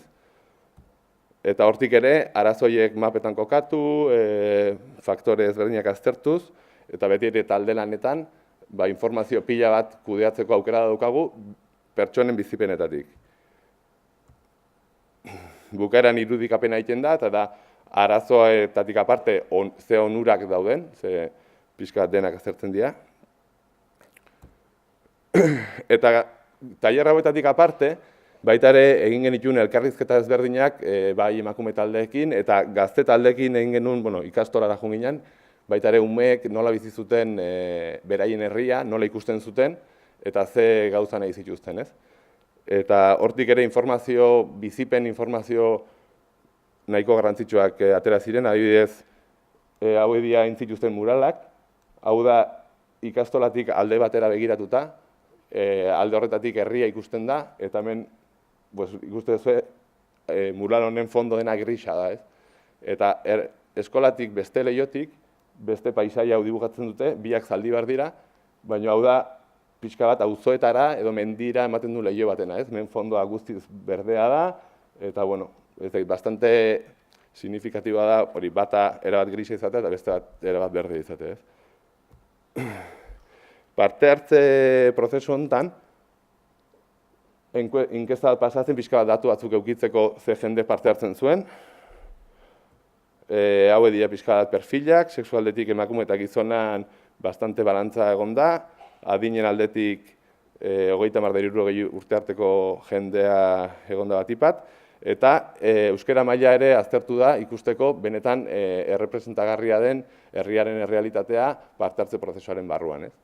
Eta, hizkuntza maila bastante euskara izan da altuena, baina maila ertaineko eta baxuko jendeak ere parte hartu du. Nahiz eta herriko estatistikek maila baxu eta ertaineko jende gehiago dagoela esan, hau da. Esan dezakegu parte hartze handiago izan dela euskal hiztunena herriaren proportzioan dagoen hiztunena baino. Eta gero auzoetako errepresentazioa ere, ze auzoetan bizi diren bakoitzak. Eta zertan gabiltza orain? Gabiltza pixka bat, azkeneko urtetan lan egin dugu, parte hartzea eta lan asko egin dugu, nolabait ere erramientak bilatzen, hirigintzaren hizkuntza herritarrengan jartzeko eta herritarren hizkuntza hirigintzan jartzeko, ez? Eta konturatu gara parte hartze prozesuetan benetan lotesleak izateko, ze baita ere gure prozesuan hasieratik gaurdaino, hasierako parte hartze prozesuak oso humilak eta oso txikiak ziren, eta ez ziren bat ere lotesleak, baina gaur iritsi gara maila batera, nun plan orokorrak egiten ari geran, bukaeran lotesleak izango direnak, legeak sortuko direnak, eta bai behar dugu, nolabait ere, parte hartze prozesu hori legitimatzeko, parte hartzen duen jendearen perfilak, parte hartzen duen jendearen nolabait ere izatea herri horren erreflexua, ez? Ezin dugu parte hartze bat bultzatu gure lau lagunekin. Gertatu izan zaigu zenbait herrietan egin ditugula prozesuak, eta ez dugu kontrolatu nork parte hartzen duen, ez? Konbokatoria irekiak egiten dira, segun zen modutan egiten diren, jende bat etortzen da eta beste bat ez datortzen. Zaldibarko kasuan, ikerketa bat egiten nahi nitzalako antropologia aldetik, sartu dira antropologia teknika batzuk, eta bultzatu dugu prozesu hasi aurretik ikerketa antropologiko bat, nolabaiteko etnografia bat, ulertzeko Zaldibarren egitura soziala eta gizarte egitura nolakoa zen, nolabait ere gero horrek prozesuan isla izan zezan. Orduan, hori izan dira prozesu hasi aurreko 20 elkarrizketa, eta elkarrizketa hauek nola egin jakiteko, herriko politikari eskatu, zeini elkarrizketa horiek egin, herriko politikari eskatu zaie, bakoitzak bere ustez herriarentzako representagarria den pertsona bat aurkeztea, eta hortik hasita 20 pertsonatara iritsi gera, ez? Kurioso izan da, horregatik dakart argazki hau, modu honetan lan egitegatik lortu dugu herrian konsensu bat. Lortu dugu Euskal Herrian dauden partidu politiko gehiena daude herri honetan, eta modu honetan prozesua hasteagatik lortu dugu partidu politiko guztiek apoiatzea prozesua, eta beraien arpegia jartzea prozesuari bultzada emanez, ez? Nik uste bastante garrantzitsua dela hori. Eta egin diren galderak edo egin den azterketa izan da 4 garai ezberdin hartu dira, 60 hamarkada aurretik, 60tik 80, 80tik 2000 eta 2000tik aurrera. Egoera horretan entrevistak izan dira, ordu bateko entrevistak, nun plano bat eukida, garai ezberdin bakoitzeko plano bat eukida, eta galdetu diren gauzak izan dira, pertsona bakoitzaren haurtzaroan, haurtzaroaren gainean hitz egin da, gero gaztaroaren gainean, heldutasunaren gainean, eta jubilo edo jubilazio garaiaren gainean. Eta garai horretan, aspektu ezberdinak aztertu dira, nola bizizun pertsona horrek bere herria, bai hiri ingurua eta baita ere landa ingurua. Eta hortik, aztertu diren gaiak izan dira bizitza, zaintza lanak, eskola, harremanak, festak, baita ere ura edo errekurtsoen gestioa, eta pixka bat, pertsona bakoitzak bere garaian zeuzkan bizipen horien transmisio bat, ez? Hortik, 20 pertsona hauetatik, bai saiatu gara perfil batzuk eta mantentzen, goian eskema hauetak ito solbulergarria dan, goiko eskeman azaltzen dira entrevistatu diren pertsonen perfilak, auzoen segun nun bizi diren, ze adin daukaten, nongoak diren, hau da Zaldibarren jaioak diren, edo Zaldibartik kanpo etorri diren, ze euskera maila daukaten, hizkuntzaren egoera, etxe bizitza jabetza, mugikortasuna eta lanaren egoera eta nun lan egiten duten. Eta hortik, atera dira 11 perfil, nolabait ere 11 perfil horiek uste dugu, edo konsensuatu dugu gero politikariekin, 11 pertsona horiek nolabait ere Zaldibar guztia representatzen dutela, eta 11 pertsona hauei egin zaie gonbite berezi bat parte hartze prozesuratara etortzeko. Nolabait ere, ondoren parte hartze prozesu horretako tailerretatik ateratako ondorioak lotesletasun bat izan dezaten, inork ezin esan dezan, izan da mugitua, izan da bideratua edo hori. Entrevista hauetatik, Zaldibarren lurraldearen gaineko informazioa jaso dugu, ez? Hemen azaltzen dira, egintzen galdera bazan, zein dira Zaldibarko auzoak. Goiko planoan, dira 60 hamarkada aurretik, 60, 80, 2000 eta 2000 eta gero. Eta hauek dira denak elkarrekin. Behar bada guain ez da gai honetan sakontzeko garaia, baina bai ikusten da 60 aurretik auzo oso txikia zirela, eta zenbait eta gaur egunerago iritsi, zentruak indarra handia hartzen duela, eta beste auzo asko elkartzen direla, baina beste auzo batzuk mantentzen dutela bere hasierako izaera hori, ez? Beste informazioa da. Hau da, teknikoki egindan lana, hirigintza planeamenduaren barruan, nun azaltzen ziren hasierako 60. hamarkada aurreko Zaldibarko lurraldearen egoera. Auzo txiki asko ziren, denak oso antzekoak tamainuz, batzuk errepidearekin erlazionatuta, besteak elizarekin, beste batzuk ibaiarekin, baina lurraldearen sakabanaketan auzo entidade bat zegoen lurraldea antolatzen zuna. Egoera hori gaur egunera iritsita, gertatu da Zaldibarko herri ingurua edo Zaldua eta Artia auzoak elkartuz, hor juntatu dela herria eta hor azida herria, eta beste auzoak mantentzen dute aurretik zeukaten egitura berdina, bai eraikin aldetik eta baita ere sozialki. Hiri asko aldatu da, eraikin aldetik, infrastruktura aldetik eta sozialki ere, baina auzoak mantentzen duten nolabaiteko bere aspaldiko egoera, ez? Eta hortik, eta pixka bat, ez dakit lortuko eten ondo esplikatzea, hortik nolabait ere hiru sistema ezberdindu ditugu.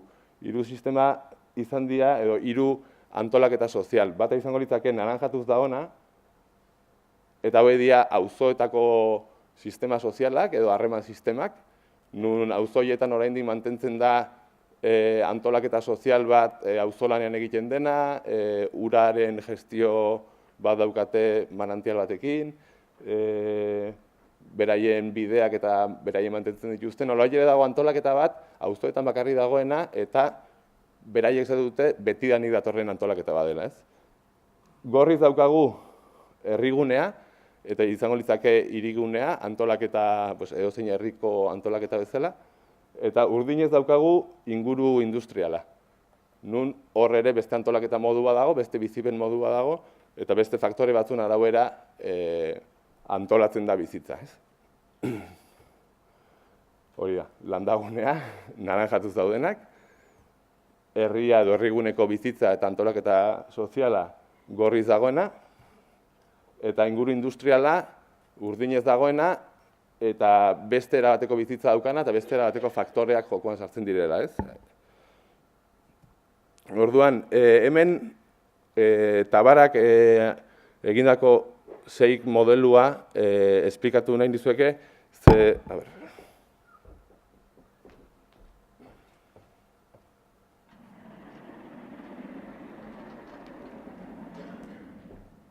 Tabarak esaten digu giza ekosistemak antolatzen direla, ekosistema hauetan, berak 6 modelo honetan bereizten ditu gizarte antolaketak dauzkan 4 faktore, ez? Alde batetik errekurtsoak, energia eta bizimodu mota, beste aldetik informazioa, hizkuntza eta jakituria eta kultura, beste aldetik kutsadura, aldaketa eta degradazio gaitasuna, eta beste aldetik instituzioak eta administrazio sistemak.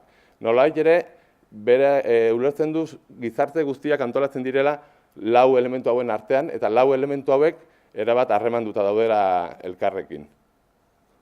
Ez dakit esplikatzen nahi naizen, Eta nolabait ere, sistema ezberdinek beraien artean harremana dituztela. Pentsatu dezakegu sistema sozioekologiko hauek faktore askoren inguruan. Nik azterketa honen ondorioz, pixka bat ikusi ditena da, hizkuntzaren inguruan antolatzen baldin baditugu, hau da, hartzen badugu euskera sistema sozioekologikoa bezala, gaztelera beste sistema sozioekologikoa bezala, eta ingelera beste sistema sozioekologikoa bezala, ingelera izango litzake pixka bat internet eta mundu hori, ez? Nolabait ere, Zaldibarko kasuan,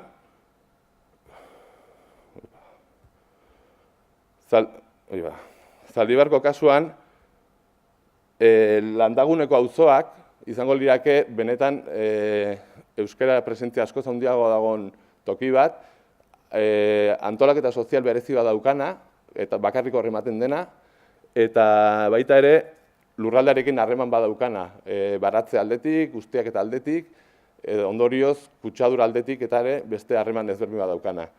Herri ingurua izango litzake inguru askoz erdaldunagoa, benetan erdal sistema baten barruan egongo litzakena gehiago, sistema sozialak eragin askoz handiago edukiko luke gazteleratik eta bizimodua izango litzake askoz inguru horretakoagoa, eta industria guneak izango lirateke pixka bat globalizazioaren islada, ez? Pixka bat ingelesa eta interneta izango litzake komunikazio hizkuntza, bizimodua eta harremanak ere askoz ere zaldibartik kanporakoak izango lirateke, eta hor ikusi dugun bezala, errekurtso, informazio, kutsadura eta sistema sozial ezberdinak egongo lirateke, pixka bat hizkuntzaren arauera antolatzen badalin badugu gizarte hau lurraldearekin batera.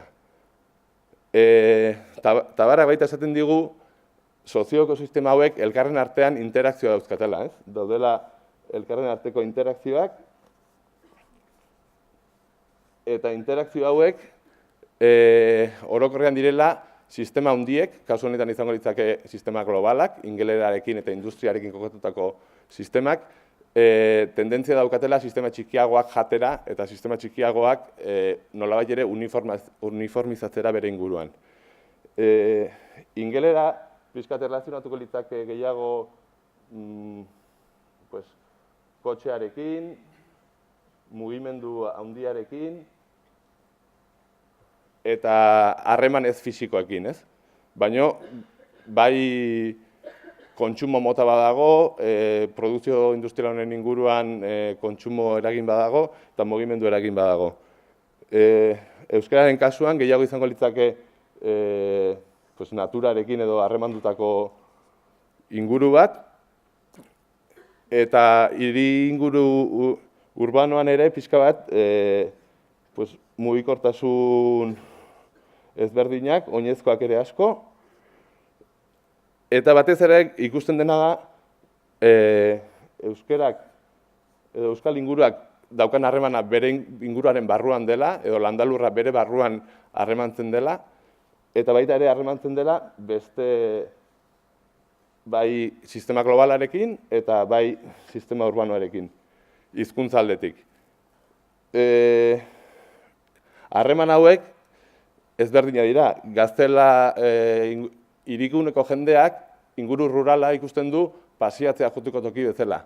Beraien mugikortasuna inguru horrekiko da observadore edo ozio harreman bat.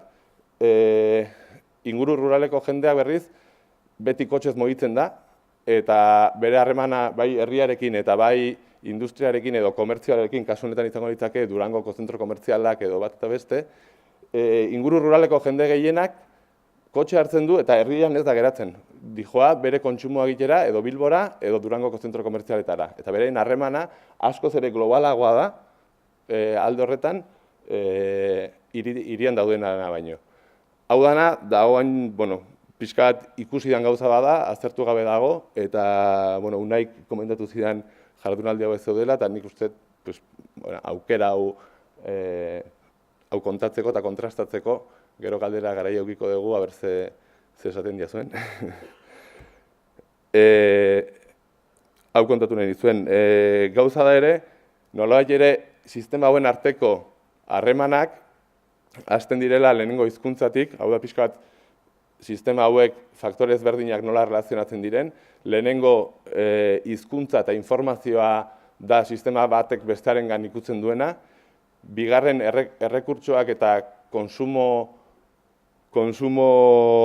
faktoreak aldatzen hasten dira, hirugarrenik kutsadura aldaketa badator, gorantza doana, eta azkenik sistema horren barruko instituzioak komplexizatzea edo areagotzea bultzatzen dute. Zaila da harreman hauek gelditzea, azkenean instituzioak edo antolamenduak edo legeak egin dituen situazio hori delako azkena sistemen arteko harreman honetan ikutzen dena. Eta pixka bat, harreman honetan, segun ze faktore sartzen den harremanean, edo segun ze faktore gora egiten duen, bestek behera edo egiten dute.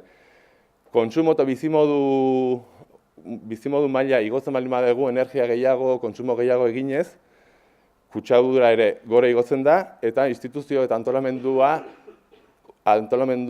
soziala askoz ere konplexuagoa sortzen da. Eta hizkuntza jakituria eta kulturak berriz bera egiten du.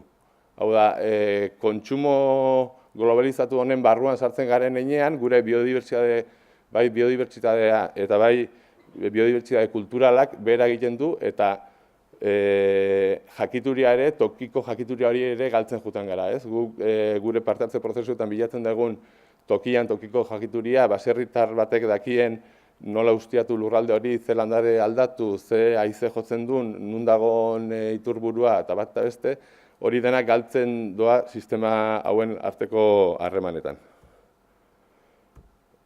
Eta hori zen pixka bat gaur kontatu nahi nizuena, uste delako gizarte lanetik beste lurralde batzuk, herri eta hiri batzuk amestetik gauzatzeare posible delako. Eskerrik asko.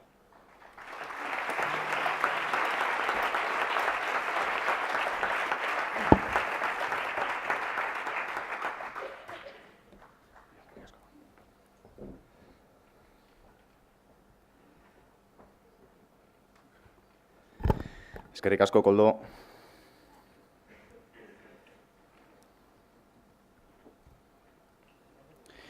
Bueno, nik ere aurkezpen labur bat ekarri dut mahai ingurua pixkat girotzeko eta berehala irikitzen dugu galderen turnoa.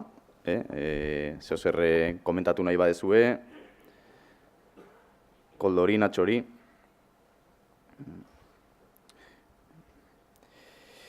Beraz, eztabaidarako ideia batzuk luzatuko dizkizuet. Bueno, Fernandoren egia batzukin hasiko naiz. Hortxe bizi gara. Lurra izeneko espaziontzi horretan bizi gara. Espaziontzi hori mugatua da eta irregularra da. Ezin gara edozein tokitan bizi. Aukeratu egin behar dugu toki bat eta asko garenez, denok aukeratu nahi ditugu leku hoberenak, ez dugu mendipuntan oso urrun bizi nahi, ez dugu klima oso kontrakoa dituzten lekuetan bizi nahi, eta beraz, nomadak ez garen heinean, gizaki gehienok, lurraldeagatiko borroka batean sartu egiten gara, eta horrek azkenean hizkuntzen arteko borrokan isla argi bat du, eta horretaz desente dakigu euskaldunok. Hizkuntzalaritzaren alorretik geografia eta hizkuntza aspalditik lotu izan da. Denok ezagutzen dugun Bonaparteren mapetako bat ekarri dizuetona, 1873koa, eta berak geolinguistikatzat joko ez balu ere, ez bazuen ere, geolinguistika egiten ari zen, geografia eta linguistika lotzen ari zen, aztertuz non kokatzen ziren euskararen aldaera ezberdinak erabiltzen zituzten hiztunak. Beraz, hizkuntza eta geografia lotuta daudela dakigu aspalditik ikusi izan da. Hirigintzaren ikuspegian ere, hirigintzaren eta geografiaren arteko lotura aspaldikoa da, nahiz eta uste genuena baino gertuagokoa, 20. mendean, 20. mendearen hasieran, Patrick Geddes izeneko biologo batek esaten du, nahiz eta orain guztiontzat evidentea den, hiriak ez daudela bakarrik lurraldean eta osatzen dutela eskualde batetan daudela, bailara batetan daudela, eta bailara horietan, goiko marrazkian ikusten den bezala, hori da bailararen ebaketa famatua, Geddesen bailararen ebaketa famatua, zeinetan bailarako toki bakoitza erlazionatu zuen lanbide batekin. Esaten zuen Geddesek bailararen goiko zonaldetan bizi zirela eta lan egiten zutela, mehatzaritzan aritzen zirenak, basogintzan aritzen zirenak, eizan aritzen zirenak, bailararen erdikaldean edo batez ere abeltzainak aritzen zirela lanean, eta ondoan, amaiera aldera, errekatik eta itsasotik gertu, bizi zirela eta lan egiten zutela, nekazariak eta arrantzaleak batez ere. Eta horrekin ere egin daiteke paralelismo bat giza finkamenduekin.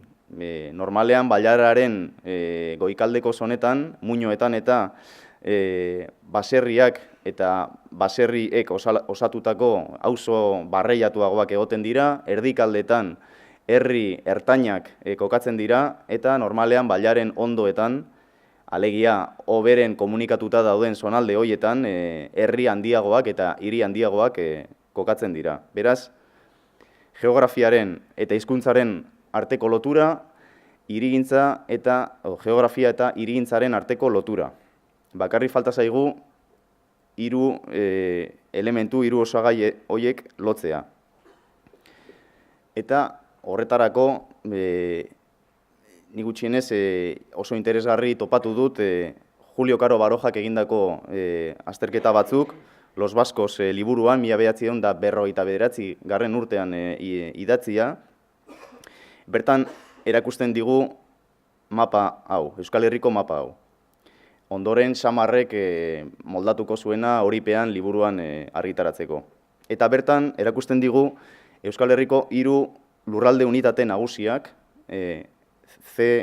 hegoaldetik iparrera joanez egongo litzateke Araba eta Nafarroako hegoaldeko Ebroren sakonuneko zonaldea, zonalde ertaina, zeinetan batez ere Arabako Lautada eta Iruñerria dauden, eta ipar isurialdea. Eta berak erlazionatu zituen 3 lurralde unitate horiek industrializazioa eman baino lehenagoko herri edo giza finkamenduekin. Alegia, esanez, hegoaldean kokatzen direla herri handi eta elkarrengandik urrun daudenak, hori behekaldean gertatuko litzateke, hegoaldean Arabar eta Nafarroako hegoaldean herri handi eta elkarrengandik urrun, erdikaldean Lautadan eta Iruñerrian batez ere herri txiki eta elkarrengandik nahiko gertu daudenak, eta ipar isurialdean kokatzen direla batez ere baserri isolatuak, kokatzen zirela baserri isolatuak eta auzune barreiatuak. Beraz, berriz ere, Caro Barojak plano honekin, ja Euskal Herrian zentratuta lotzen diguna da hirigintza eta geografia. Eta testua irakurtzen bada, ikusten dugu, berak ere lotura egin zuen hizkuntzarekin.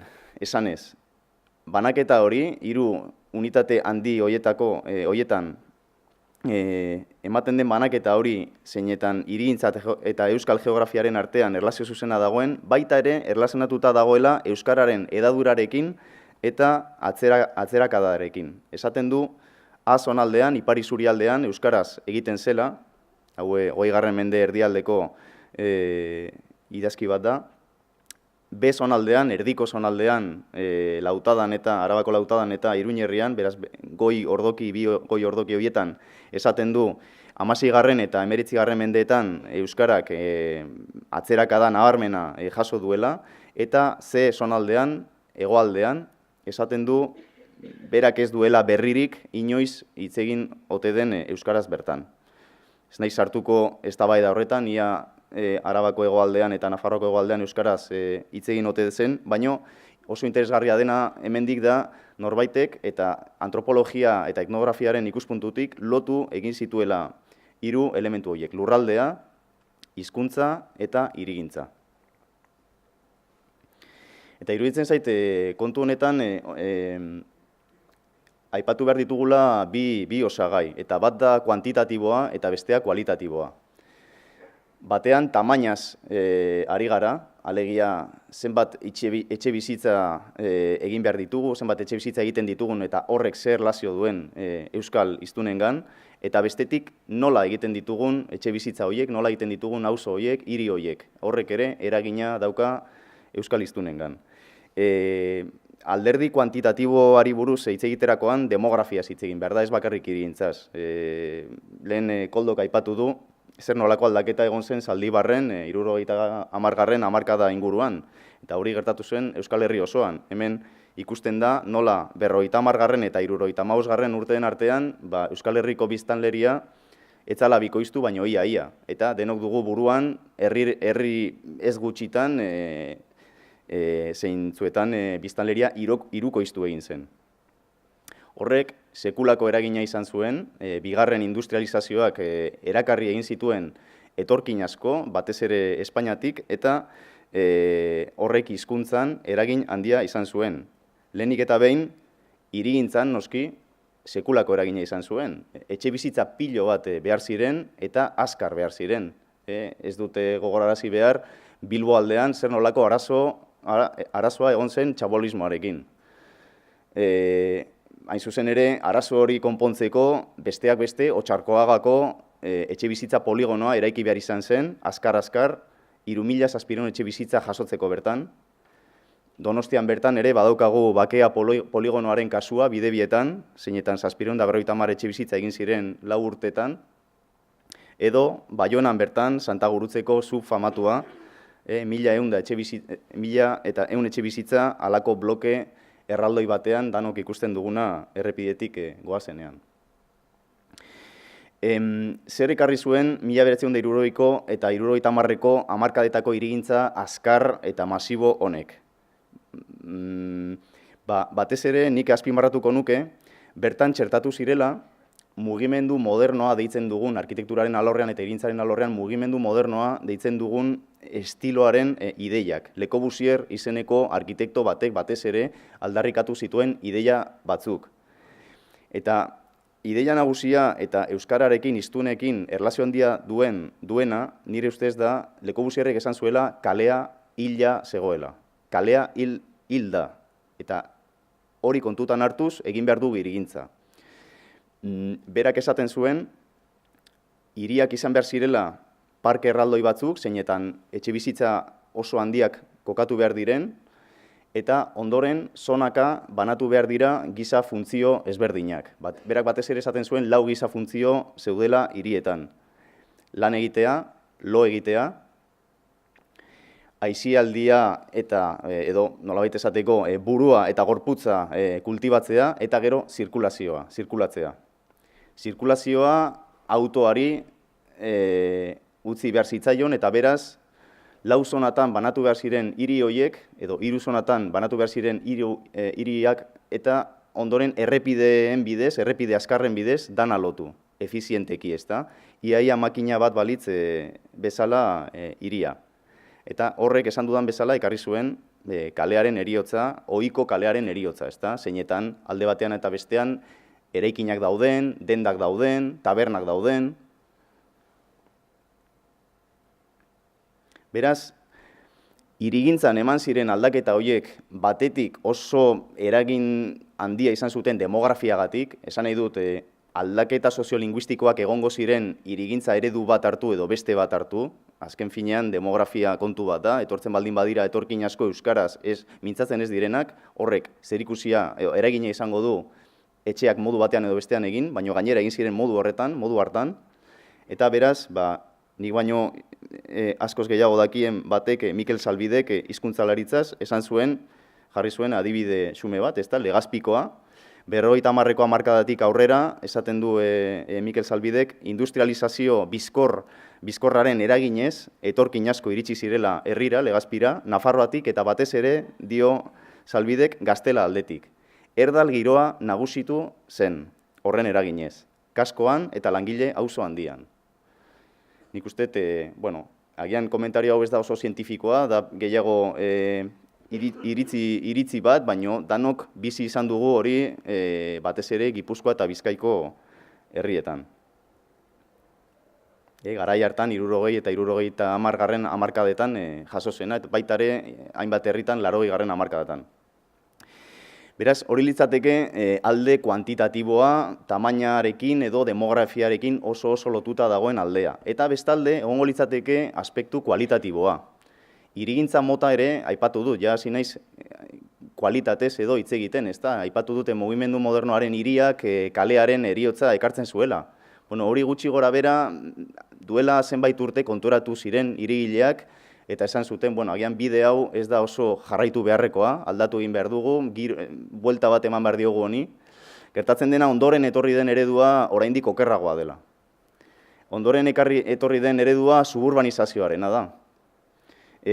Ameriketako estatu batuetan jaio izan zen eredu bat, batez ere Bigarren Mundu Gerra eta gero ekonomia berpizteko antolatutakoa. Zergatik berpizten zuen ekonomia?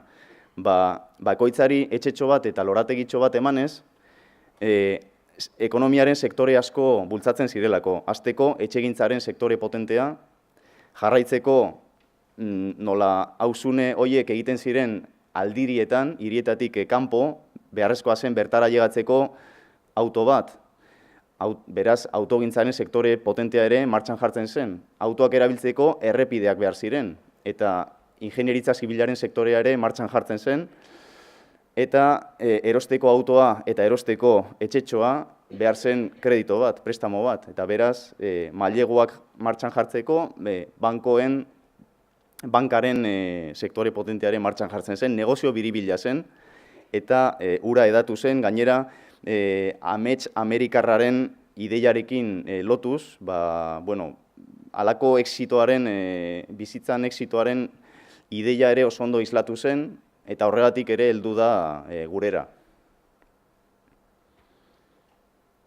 Suburbanizazioaren emaitza edo erakusgarri asko dauzkagu, adibide asko dauzkagu Euskal Herrian, batzuk nahiko zaharrak dira, 70garren hamarkadakoak, Bilboaldekoak, denok izango duzue buruan Unbe mendi, Berriaga mendi edo La Bilbaina, Mungialdean, oraintxe bertan egiten ari dira beste urbanizazio erraldoi bat Mungiatik iparrera, edo agian euskararen ernazgune argiagoak diren eta gertuago dauden beste herri batzuetan, Senperen bertan, euskararen festa egiten den tokian, lakuan bertan, ez dakit konturatu zareten zer dagoen inguruan, baina dago horrelako urbanizazio erraldoi bat, bakoitza bizi da bere etxetxoan, esi baten barnean, eta hoixe da hango hirigintza panorama.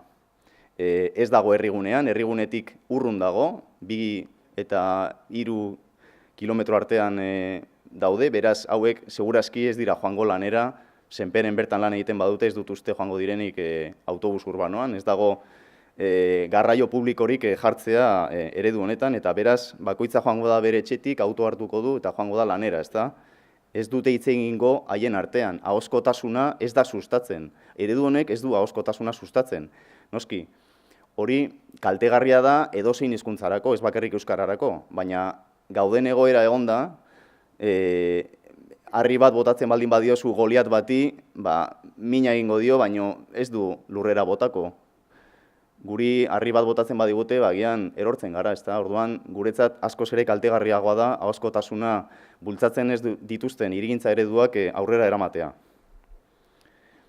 Eta gainera badaude suburbanizazio hauteman gaitzago batzuk.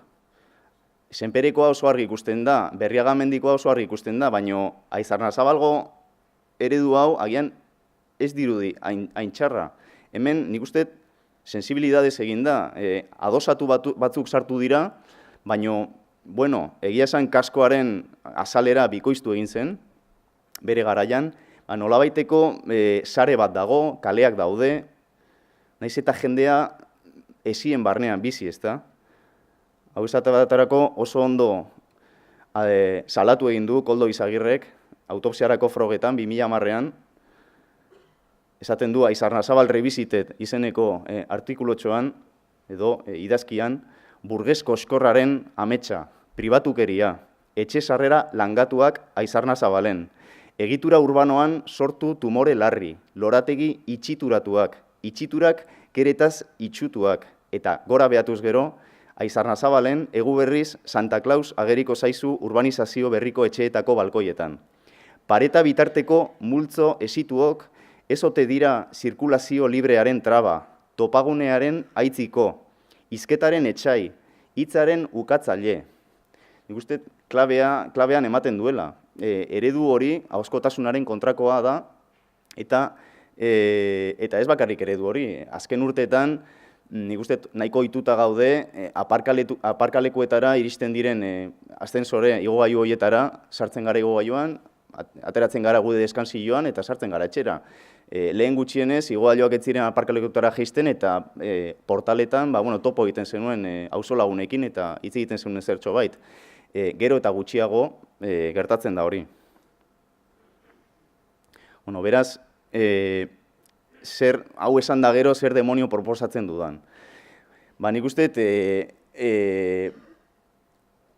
aspekto kuantitatiboari dagokionez, egin behar deguna da oso ondo kontrolatu edakuntza urbanistiko berriak egiten ditugunean. Eta zein da horretarako klabea lurralde antolakuntza.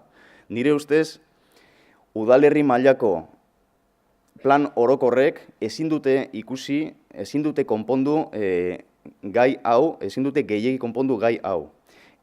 Adibide argi bat jarriko dut.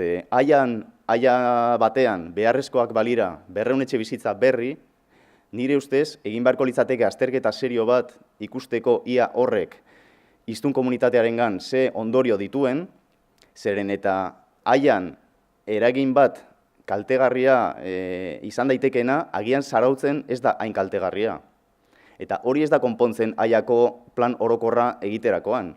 Horretarako beharrezkoa da eskala pixkat igotzea, begiratzea zer dagoen eskualdean bertan, eta hor sartuko lirateke Natxok aipatutako lurralde plan partzialak, azteko goi-goian leudekeen lurraldearen antolakuntza gidalerroak, oraintxe bertan aldatzen ari direla, Natxok esan bezala, eta hizkuntza ez da aipatzen bertan. Nik uste, gai hau kuantitatiboki kontrolatzeko gutxienez, udalaren eskumen batzuk pasa beharko liratekeela eskualdera. Eta eskualdeak indartu beharko liratekeela ikusiz, non dauden etxe bizitza beharrak eta hobeto banatuz, kontuan hartuz, zer eragin edukiko dituen etxe bizitza berri hoiek egitea, beharrezkoa baldin bada egitea noski. Beraz, alde batetik lurralde antolakuntza indartzea. Agian esan dut eskumenak kentzearena, ez lirateke eskumenak, printzipioz ez litzateke eskumenak kentzea, zeren gaur-gaurkoz, plan orokor batek bete behar du goian dagoen lurralde plan partzialak esaten duena. Gertatzen dena da, gaur egun lurralde plan partzialek ez dutela kontuan hartzen hizkuntzaren ikuspegia. Eta bestetik, aspekto ikuspegi edo alderdi kualitatibo hori dagokionez, uste dut sustatu egin behar dugula hirigintza bat komunitatean gehiago pentsatzen duena eta komunitatea sortzen duena, bultzatzen duena, sustatzen duena. Hau da eskema ezagun bat Andres Duani hirigile estatubatuar kubatarrak egindakoa, eta ikusten da erdiko bidearen bidetik gorako zonalde horretan modelo suburbanoa, eredu suburbanoa adierazten du, nola zonatan banatzen den hiria, zentro komertzial erraldoiak alde batetik, bulego guneak bestetik, etxe bizitzak edo lo egiteko auzuneak bestetik, eta gainera ez dago kale sare bat. Ezin zara oinez joan leku batetik bestera, zeren eta kaleek bukatzen dute, hobeto esan da errepideek bukatzen dute etxetxoetan, ezta? Kale itxuak daude. Eta berak proposatzen duena da erdiko bidetik behera dagoen ohikoagoa edo tradizionalagoa den hirigintza mota, zeinetan ohiko kale korridorea dagoen, etxe bizitzak alde batera eta bestera dauden, eta beraz komertzio txikia dendak egon daitezkeen, ekipamenduak txertatuta daude hiri sarean, ez daude aparte, ez duzu auto hartu behar ekipamendu bietara joateko, eta beraz, nolabait, nire ustez, eredu horrek kaleko giroa sustatzen duenez, azkenean ahozkotasuna ere sustatzen du.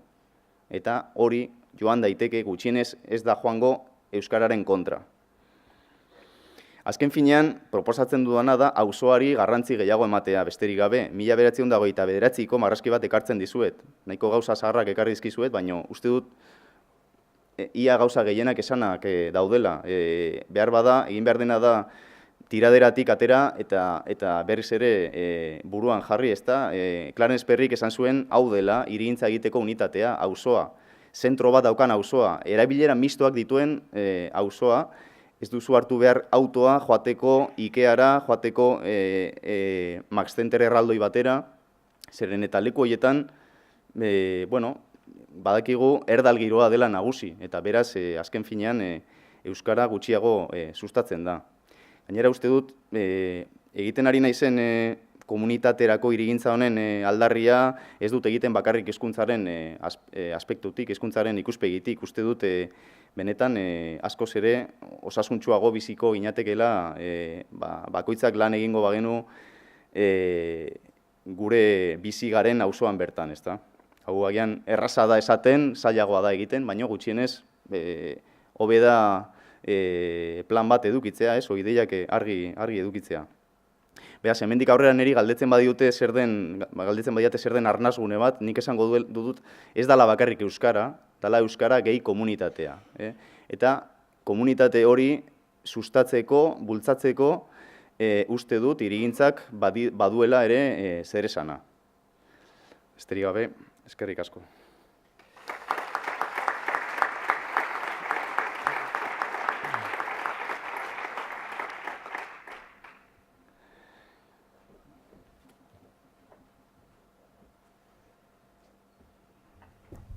Eta hauek esan da,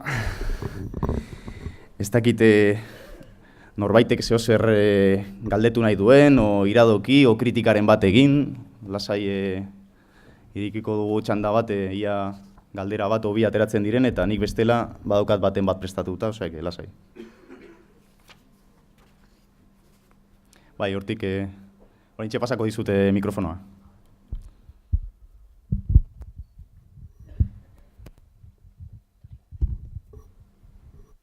Kaixo egunon, eskerrik asko, pixkat topaketa honegatik eta jardunaldi hauegatik. Ni baitut, pare bat galdera, igual, bai, markatu. Pare bat galdera ditut, o ez dakit hausnarketak dian, o ez dakit, baina, bat zuri, Natxoi, ikuste deu, ez dala lege estatala esango deu, udalerri bakoitzeaino ezin dula iritsi, legiak garatzakoan, udalerri bakoitzak ezaugarri propioa ditulako, eta hor askatasun bat lagatzen du, ezta? Puntu batetik aurrera, garatu zuek zuen plan orokorrak, plan bereziak, o plan partzialak, o urbanizazio proiektuak, bai noski. Nola baiteko askatasun ematen dugu, estandarrak eta egongo litzateke, bete beharrezko estandarrak eta bar, baina, baina hori gauzatzerakoan, plan horiek gauzatzerakoan, edo proiektu urbanizazioako gauzatzerakoan, ikuste dugu gaur egun euskararen erabilera planak eta berak gauzatzekoan urria dela. Gehien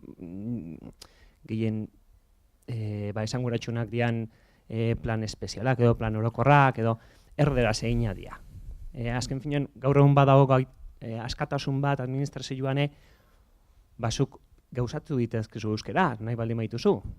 Baina oso gutxi gauzatzea jala iruditzen zain nahi. Zakit zuek ikuspuntu berdina eukiko zenuak eten, da zehatik izangoan, adibidez administrazioak badaka gaitasuna euskeraz jasotzeko, behaiek ikusiko behaien teknikariako euskera dakien oez, o itzultzea ere bidali beharko duten edo ez, proiektu hori, baina ez dakit, nik uste gutxi gauzatzea nire irudipen bada, eta haber zuei zeiritzen zaizuen, ez dakit. Printzipioz, euskara erabiltzeko eskubidea edozein herritarrok dauka administrazioaren aurrean, eta legeak ere, prozedura legeak ere, ezartzen du beharrezkoa dela ofizialezko hizkuntzak errespetatzea, baizik eta prozedura batean, eta hirigintzan gertatzen dena, hirigintza eta lurralde antolamenduan eskubidea daukala autonomia erkidegoak, eta kasu horretan udalak ere bai, eta printzipioz eskubidea hortxe dago, bai? Beraz, herritarraren ikuspuntutik eskubidea egikari daiteke eta administrazioak ere eskubide horri bide eman behar diola. Printzipioz hori argi dago, baina gero, errealitatean igual behar bada, bainatek igual zehoz esan digu zer gertatu den parte hartzeko prozedura horretan, ez dakit zergatik errealitatean praktikan ez den erabiltzen euskara, ez da euskara ofizial moduan. Administrazioak ere eskubide hori respetatu eta bide guztiak eman behar dizkiola euskarari, ez da? Baina praktikan ere behar bada igual, ez dakit hitza, ez dakit garapena, ez dakit zuzenbidearen aldetik igual formakuntza edo zera lan pedagogiko bat ez dakit egin den, edo lan pedagogiko nahikoa egin den ala ez, baina gerta daiteke.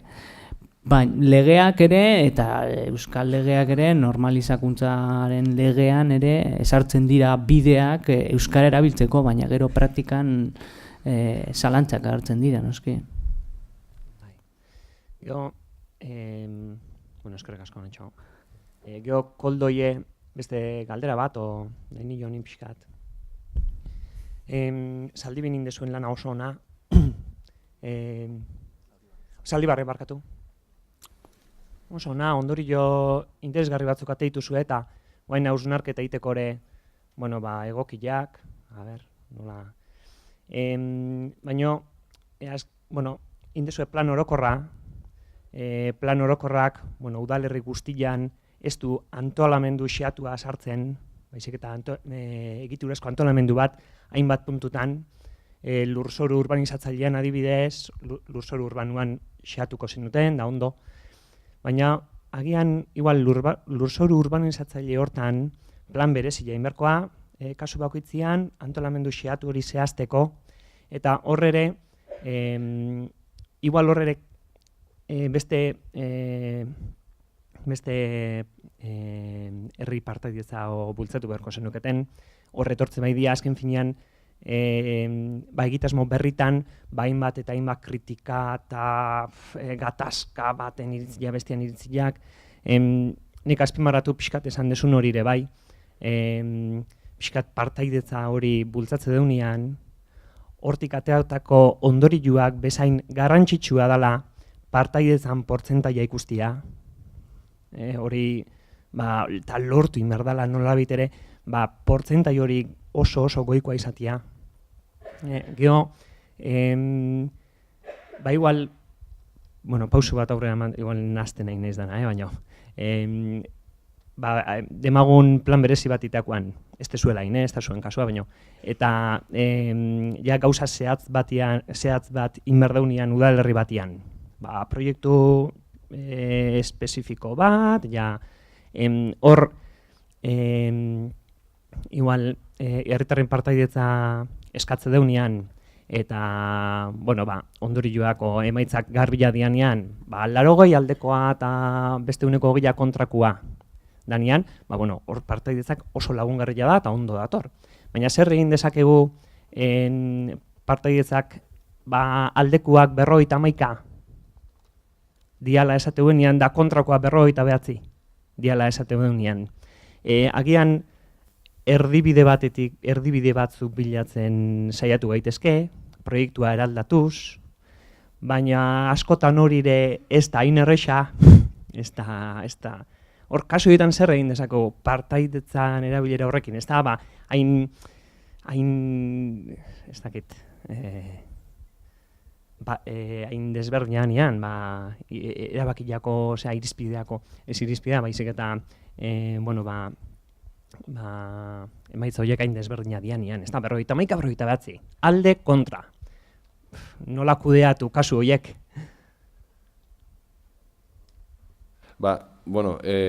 Zaldibarko plan orokorra martxan dago, oraindik diagnosia bukatu dugu eta aurrerapena egiteragoaz, eta hor gaude ere. Eta guk ez dugu uste parte hartzetik, ez dugu lertzen parte hartzea hirigintzan jendeari erabakitzeko gaitasun osoa emateko bide bezala. Eta izan ere guain gaude aurrerapena egiteko orduan, eta gure prozesuan zehar aurrerapen honetarako preferendum bat planteatzen genuen, eta preferenduna zen, aukera batzuk jarri, eta zuk esan dezun botazio moduko bat egin, ez? Botazio modu bat ez A, B, 12 aukera bat aukeratuz, baizik eta gehiago aukera ezberdinetako, aspektu ezberdinak ikusiz, botazio konplexuago bat, nondik tendentzia batzuk edo aterako ziren, ez?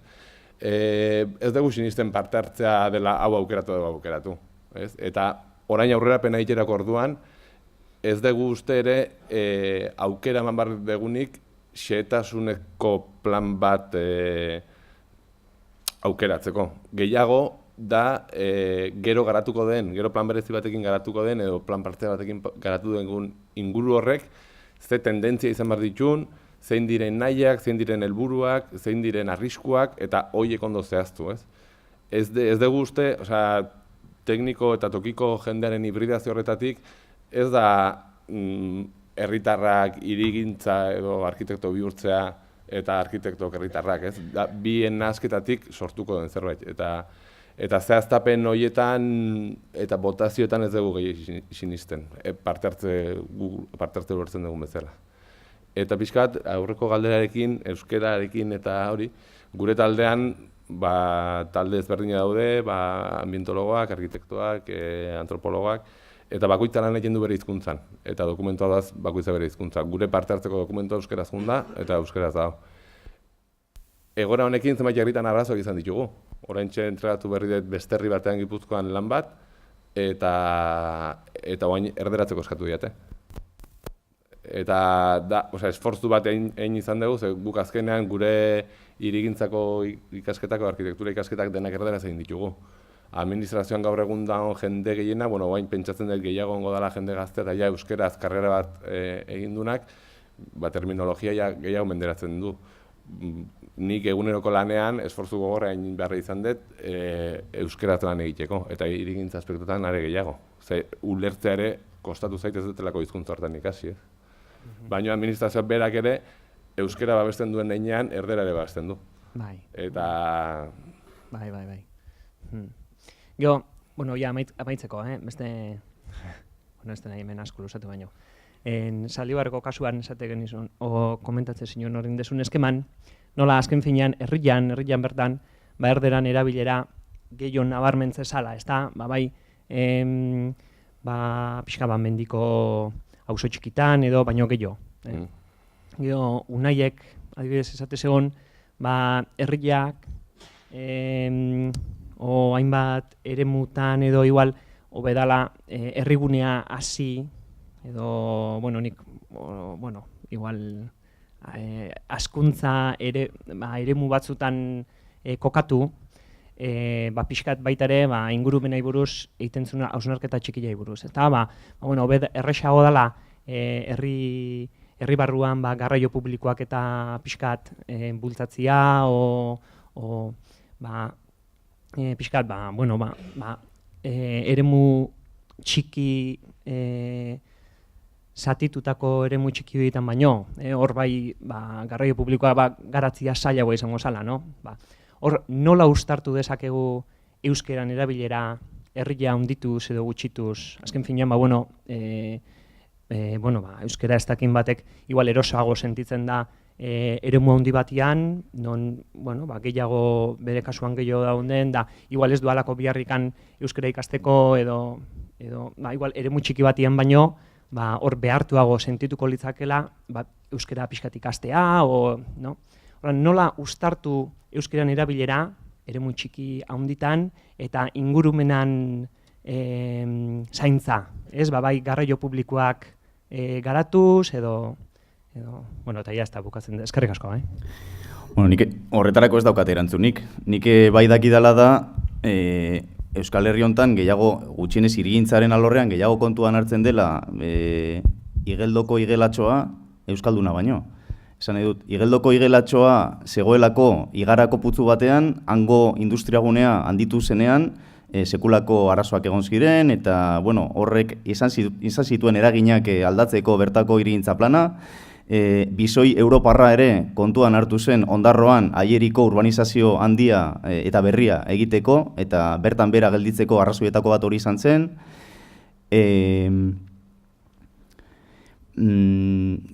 Barrika eta Plentziako txipioko urbanizazioa ere bertan bera gelditzeko arrazoietako bat izan zen bertako hornogabeak, padura horretan dauden hornogabeak oso aberatsak omen direla. Eta, klaro, hau pixkate provokatzeko esaten dut ere bai, zeren gu ez gara, animaliak gara, baina agian ez nuen, arriskutsua iruditzen zabaitari tratatzea euskalduna estinzioan dagoen espezie, arriskuan dagoen espezie gaixo baten moduan, ez? Baina egia da, askoz gehiago aldatzen direla planak ingurumeneko kontuak hartuta, eta oso ondo iruditzen zait, ez nago hori kritikatzen, baina bai bestea ez dala kontutan hartzen. Nik ez dakit, zehazki ez daukate zure galderarako erantzuna, baina gutxienez mai gainean jarri behar dugula uste dut, eta nik ere galdera hori egiten dion nire buruari batez ere uste nuen beste gauza bat galdetu behar zenula, eta da, ea ez dugun inoiz edukiko hiri handi bat euskaldunok, ezta, zerbitzu guztiekin, ze badirudi, zuke Koldo ere, erlazionatu duzu, ia beti egiten den bezala, ez, landagunea eta euskara, eta herrigunea eta erdara, ez? Ez dugu inoiz edukiko hiri potente bat, hiri handi bat, euskaldun, ze, bueno, lehen aipatut Koldo Izagirrek ere autopsiarako frogetan ere esaten du, bazirudiela duela urte batzuk Donostia izan zitekela hiri handi hori. Eta, bueno, gaur egun ez da hain baikorra, ez dakite. Hombre, nik azkenen nahi dut model laboratorio lan bat, hizkuntzekin eta gizartearekin, eta bada hizkuntzaino gehiago da hizkuntzak sortzen duen gizartearen bizimodu ba, ez? Eta harreman horietan gehiago da bizimodu mota bat hizkuntza bati erlazionatuta hizkuntza bera baino.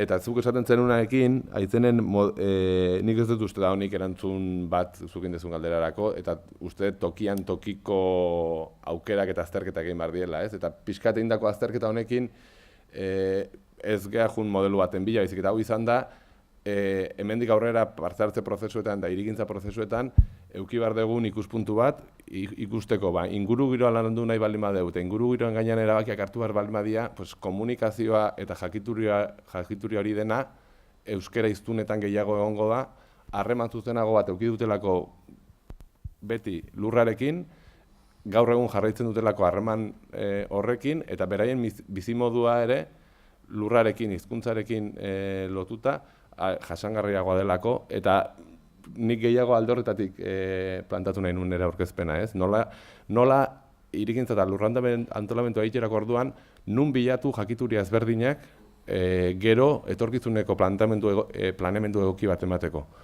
Eta hor pixka bat, lehen patrimonioa aipatu duen Natxok, patrimonioa pixka lurralde antolamenduan plantatzen zaigu objektua bezala, oso ondo esan dezun bezala, eta patrimonio inmateriala orain lurzoru legedi berrian 2006tik aurrera sartzen da ere patrimonio bezala, ez? Eta alde hortatik nik uste jogun barko genukela, nolabait ere, patrimonio bada jakitea aizti baten onjoak nun atatzen dian.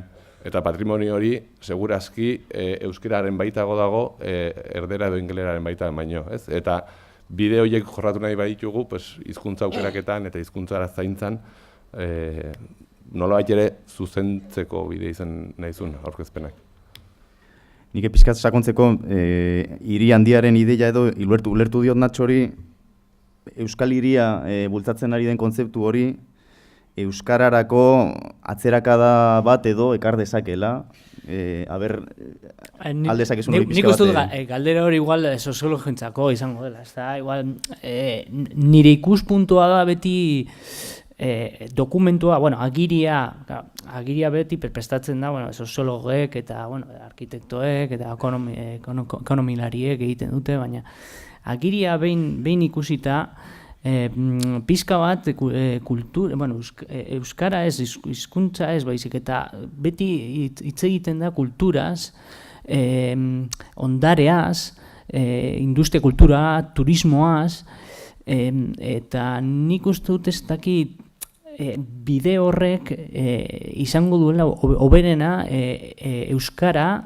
bihurtzeko komunikatzeko tresna eta lurralde antolamenduaren kohesioa lortzeko tresna. Zalantzak dauzkat horretaz, soziologoek zer esango gute idei honetaz, ez da, baina agiria beti zentratzen da, erabiltzen da adibidez kultur hitza eta patrimonio hitza edo kultur ondare hitza beti erabiltzen da dokumentuan ez dakit 20 aldiz, 18 aldiz, baina euskara, hizkuntza ez da agertzen. eta pizka bat, azaldu dizuet nire kezka horretaz. Ikusi dudalako, behar bada, azkenean euskara bihurtu daitekela objektu, merkatal objektu bat, edo bai industriala, baina non daude pertsonak. Eta lurraldea antolamendua egiten dute pertsonek, ez da, guk herritarrok. Horregatik jarri dizuet, azaldu dizuet, parte hartzea tresna edo baliabide garrantzitsuena dela. Gaur egun lurraldea eta hizkuntza eta euskararen arteko harremanak eta kohesioa erdiesteko orduan, ez da. Uste galdera bat dagoela hortik. Koldok egindako azalpenan arira kontatu zidaten esperientzia baten oroipena etorri zait. Eta, antza herriren batean ez du gogatzen nuntzen, baina desastre natural batean zen, eta herria berrera ikitzeko bertakoen parte hartza eskatu zuten, pixkat gogoratzeko lehen nola zen herri hura, ez? Eta, elementu kulturalengatik egin zituzten bi talde, bat gizonezkoena eta beste bat emakumezkoena. Eta eskatu zieten, irudi bat egiteko, marrazki bat nola zen garai batean bereen herria da erabat deseginda geratu zena, ez? Eta eskatzen zioten gauza bakarra zen adostea. Ezin duten aurkeztu proposamen diferenteak, talde bakoitzak berea. Itxura denez, gizonezkoek hilabete pasa omen zuten eztabaidan eta ezin adostu, eta azkenean 4 marra aurkeztu omen zituzten. Eta emakumezkoek astebetean aurkeztu omen zuten plano xehetu bat. Orduan, badago hor genero ikuspegia badu adierazgarria da, holako adibide batez, genero ikuspegia baduela zer esana lurralde egituratzearen eta lurralde ikusperi behira. Nik galdetu nahi nun, ea Zaldibarren hizkuntzari lotuta egon ote den, ez dakit aztertu duzten, baina halako diferentziarik. Alegia, euskaldunek egin dituzten diagnostikoa, azaldu dituzten ikuspegi, egin dituzten proposamenekin, erdadunek egin dituztenera, edo nahi badare bai ingurune ruraletan egin diren proposamen azaldu dien ikuspegiekin, eta beste herrigunean egin diren edo azaldu dien ikuspegi eta proposamenetara. Ez dugu, hizkuntza zaindu dugu komunikatzeko orduan. Beguren handi eduki dugu hizkuntzarekiko komunikazio dena herrian zabaltzeko orduan, eta gero tailerretan bai aurkezpenak bi hizkuntzetan egin dira, eta gero lantaldeak libreki antolatu dira eta manejatu dira bakoitza bere hizkuntzan. Ez dugu azterketa sakonik egin, ez nitzake gai izango esateko ze karpen egin ditun zeinek, ez? Nei gehien harritu nauna da inguru ruralak daukan bizitza modu globala. Hori da gehien harritu nauna, ez? Eta baita ere harritu nahu asko, prozesuan zehar, prozesua ja aurreko urteko martxoan hasi ginen, prozesuaren hasieratik gaurdaino jendeak egin duen pentsara aldaketa. Eta batez ere inguru ruralean, ez?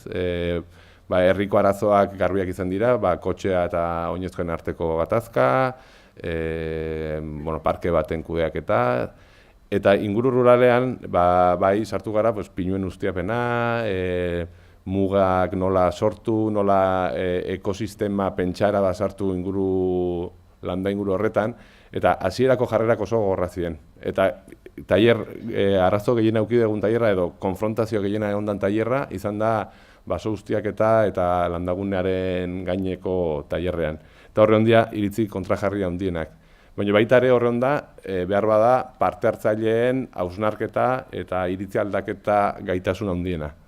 Baita ere, gaur egun Zaldibarren gehien pinua dago, bestaldetik egin dien azterketatan ikusi da aurretik beste 1000 erabilera zeudela eta onura behaz euskalak bai ekosistemekoki eta baita ere ekonomikoki.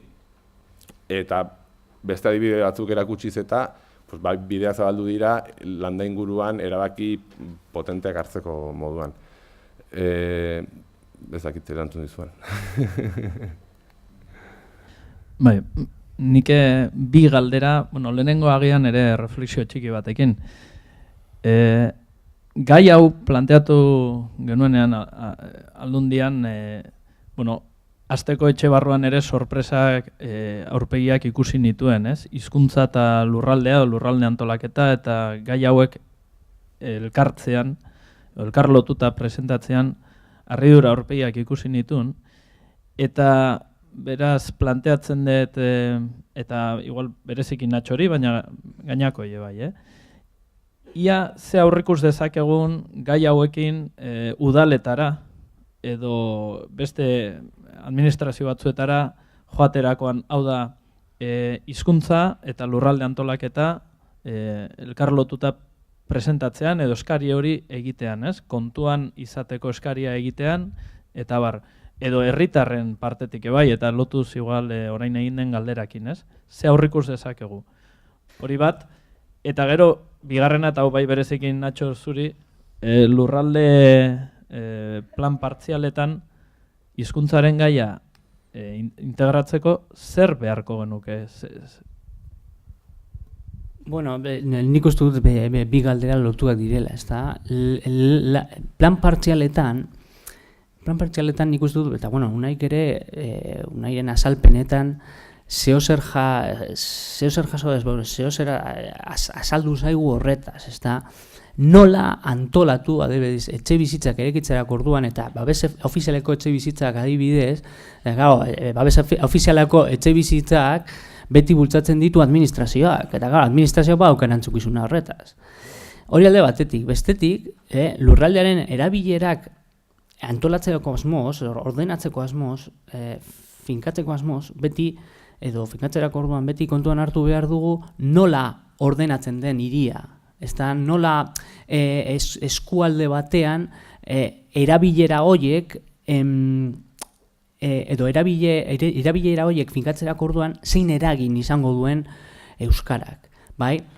Irtenbide bat proposatu du unaik, eta izan daiteke, adibidez, bueno, arkitektura nire naiz jakitun, baina adibidez, etxe bizitzaren zenbatekoa, edo etxe bizitzarako lurzoruaren zenbatekoa mugatu,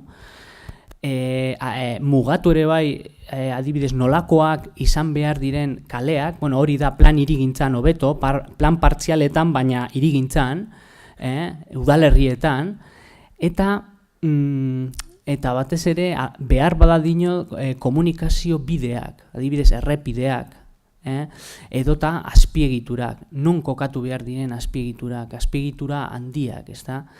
Behar bada hori hiria eraikitzerako orduan. Plan partzialak eragina handia izango dute, batez ere eskualdeetan dauden herrigune edo herri txikiak ere, edo herri txikien araubidea izango dute horretaz. Beraz, eragina handia izango dute herri txikietan. Baina zer gertatu da, bueno, plan partzialak ikusi ditudanetan, zer gertatzen da, hizkuntza ez dela aipatzen. Beraz, nolabait esan da, etxe bizitzak eraikitzeko zenbatekoak edo lurzorua finkatzen da, mugatzen da, baina beste irizpide batzuei begira, ez euskarari begira, bai? Eta nik uste dut plan partzialetan, lurralde plan partzialetan, euskarak edo hizkuntzak izan behar duela eragina faktore gisa, bai? Claro, artezpidetan ezartzen da, bai, faktore da, eta lurralde antolamendua arautzerako orduan faktorea da, baina ez da funtseskoa, artezpideek beraiek ezartzen dute ez dela funtsesko osagaia, ez dela un funtsesko faktorea. Beraz, nolabait esan da, lurralde plan partzialetan, memorian, edo ordenazio fizikoari buruzko araubidean, igual sar daitekela irizpide hori, hizkuntza, euskara, lurzoroaren erabilerak eta batez ere etxe bizitzak, unaik aipatu duen bezala, eredu horiek sartzea. Nik uste dut hori dela komenigarria, sartzea irizpide hori. Irizpide hori ez da aipatzen, ez memorian, ez ordenazio fizikoaren analizian edo azterlanean, ez ekonomiaren aldetik egiten den azterlanean. Eta hori da lurralde plan partzialean. Eta gero, lehenengo galderari dagokionez, bueno, oso laburra izango naiz. azterketa horiek ere, nik uste dut txertatu egin behar dira artezpideetan. Bai? Artezpideetan, hizkuntzak ere irizpide bat izan behar du. Nik uste dut izan behar dela etxe bizitzaren zenbatekoa eta matrizean ere kontuan hartu behar da lurzoruaren erabilerak finkatzerako orduan kontuan hartu behar da irizpide hori, euskara, hizkuntza, baina orain ere ez daukagu. Eta hori da arazoa. Eta gainera, Euskal Hiria ez da aztertzerako orduan, artezpideen aldakuntza egiten denean, gero kultura agertzen da, Euskal Hiria, baina kultura, kultur ondarea, baina euskara hizkuntza non geratzen da. Hori da arazo. Zerbait izan nahi nun, esaten zenun pixka bat euskera nola txertatu hirigintzan edo lurralde antolaketan. Gu duela 2002an uste eta ziginala generoa eta hirigintzaz hitz egiten. Jendea parra egiten zigun. Baina benetan ikusten genuen eragina zuela eta gaina sinisten genuen hortan, ez? Eta gaur egun lan asko egiten dira generoa eta hirigintzan eta parte hartzera egin berdina. Gu goen dela 11 urte parte hartzea hirigintzan hitz egiten genuenean, ez da treste batzu ginen. Baina sinisten genuen eta lan horretan aurrera begira 10 urtetan nola aldatu diren gauzak ez gure lanagatik, zentzuzko gauza zirelako, ez?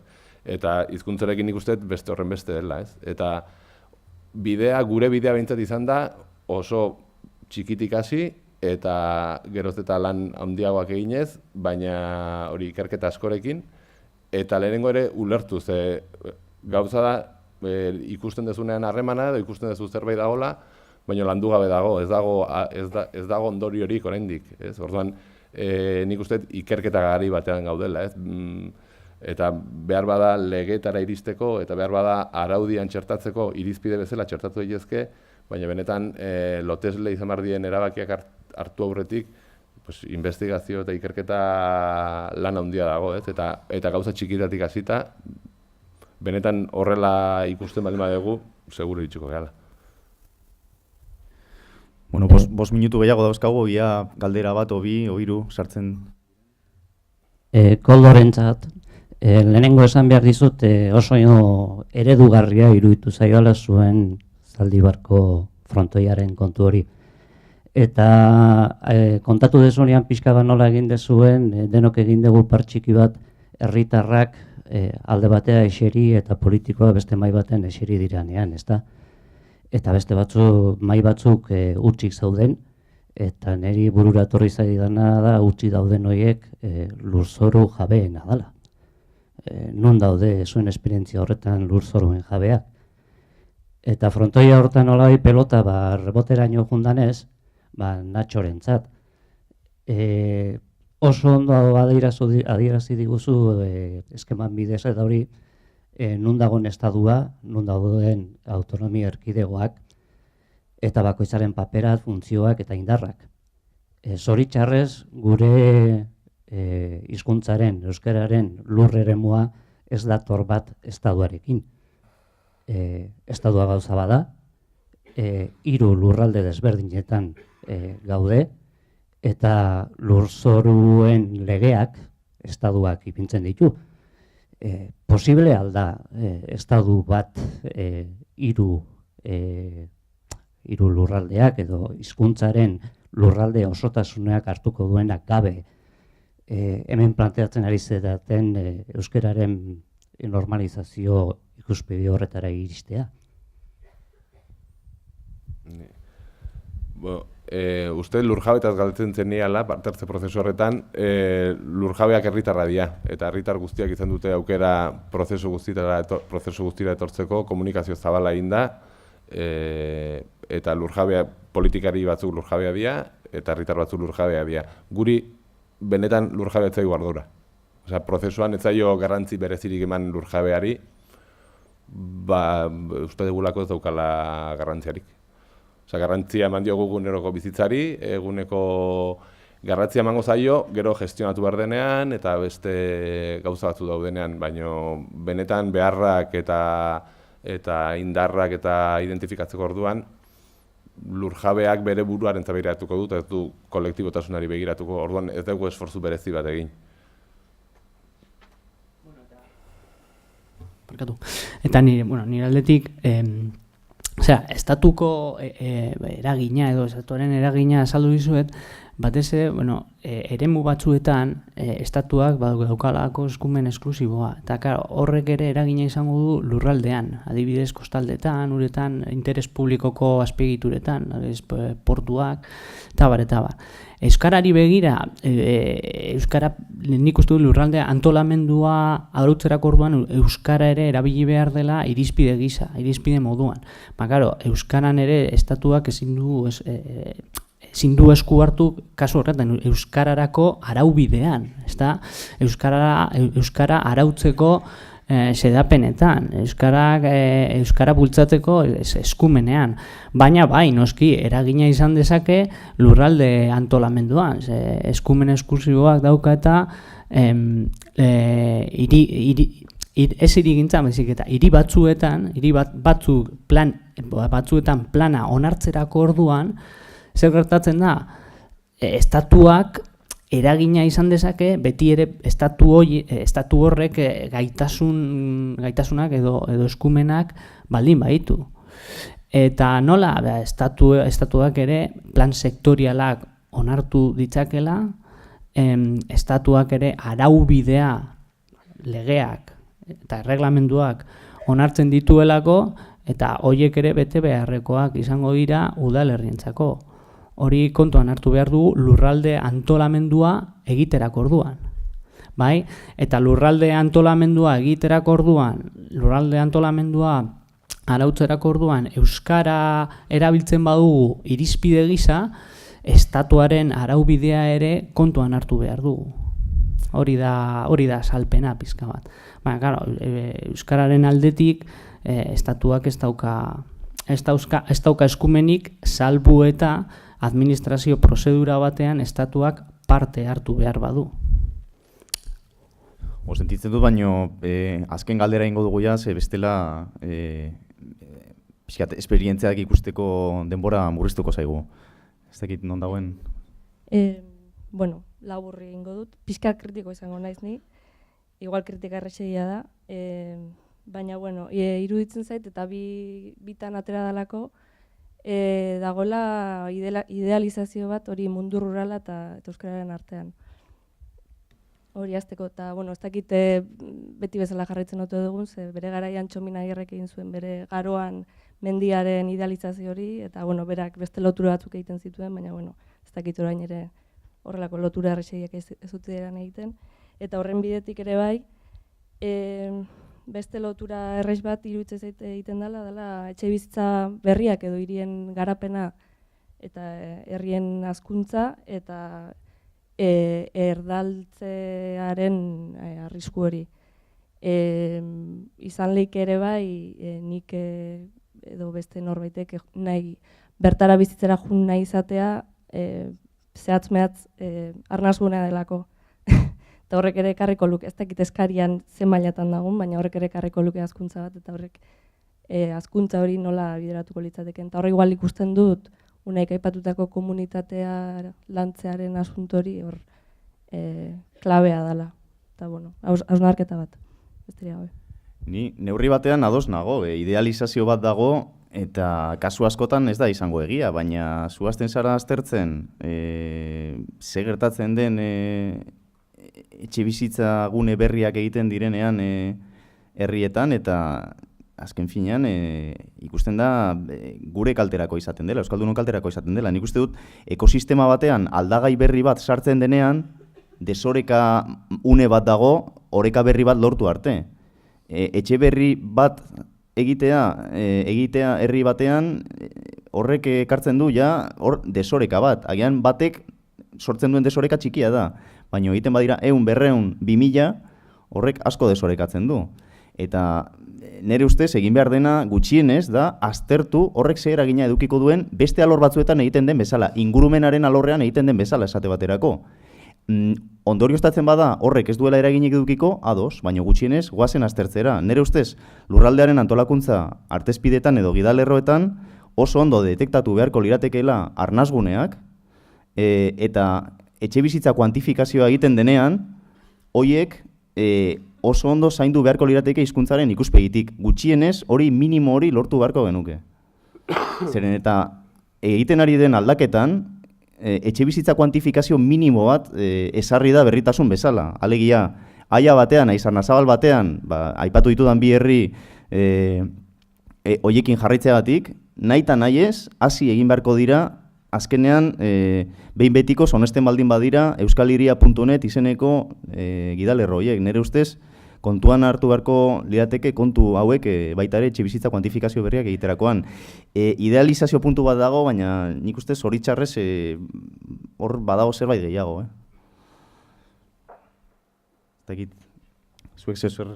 Bueno, ni zurekin nago bi idealizazioetan, eta nik asko hitz egiten nahi da euskera eta etxebizitza eta euskera, eta uste oso arriskutsua dela. Osea, uste oso arriskutsua dela, ez da gauza insimplea, eta hemendik ezin gatea buruan erlazionatzuz euskera, etxebizitza egitea txarra da euskararentzat. Osea, etxebizitza asko inbar dira euskaldun asko bizitzeko. Eta gertatzen dena da, ikusi behar dela nun, nola, eta batez ere, nik aurreko refleksio batera jungo nitzake. Goazen lehenengo lurraldea ulertzea, euskeratik nola ulertzen da, erderatik nola ulertzen da, eta ingeleratik nola ulertzen da, eta ze onura dauzka alde bakoitzak, ez euskera bakarrik, eta erdal guneak eta ingelera guneak. Osea, faktore nik uste nire posizio bintzat oraindik aurretik dago. Osea, lehenengoko jardunalditan gaude, nik uste hausnarketa garai batean gaudela eta analisi garai batean, ez? Eta, bueno, simplifikazio hori ere bat simplea da. Baina nik hori ikustek asko lagundu dit ulertzeko urrengo prozesuetan eta lurraldea nola begiratu eta zeinen gana jo ze jakin nahi dudanean. Baina nik behintzat hautsi nahi nuke euskera etxebizitza asko hitzen da gaurko izan hemen eta favorez hautsi. Ondo dago puntualizazioa nire ustez, eta haian puntualizazio horrekin utzi beharko dugu, kafetxo bat hartuko dugu azkarra, 12:04 mesedez bueltatuko gara. Hor, alboko erakusketa gunean, erakusketaretoan hartuko dugu.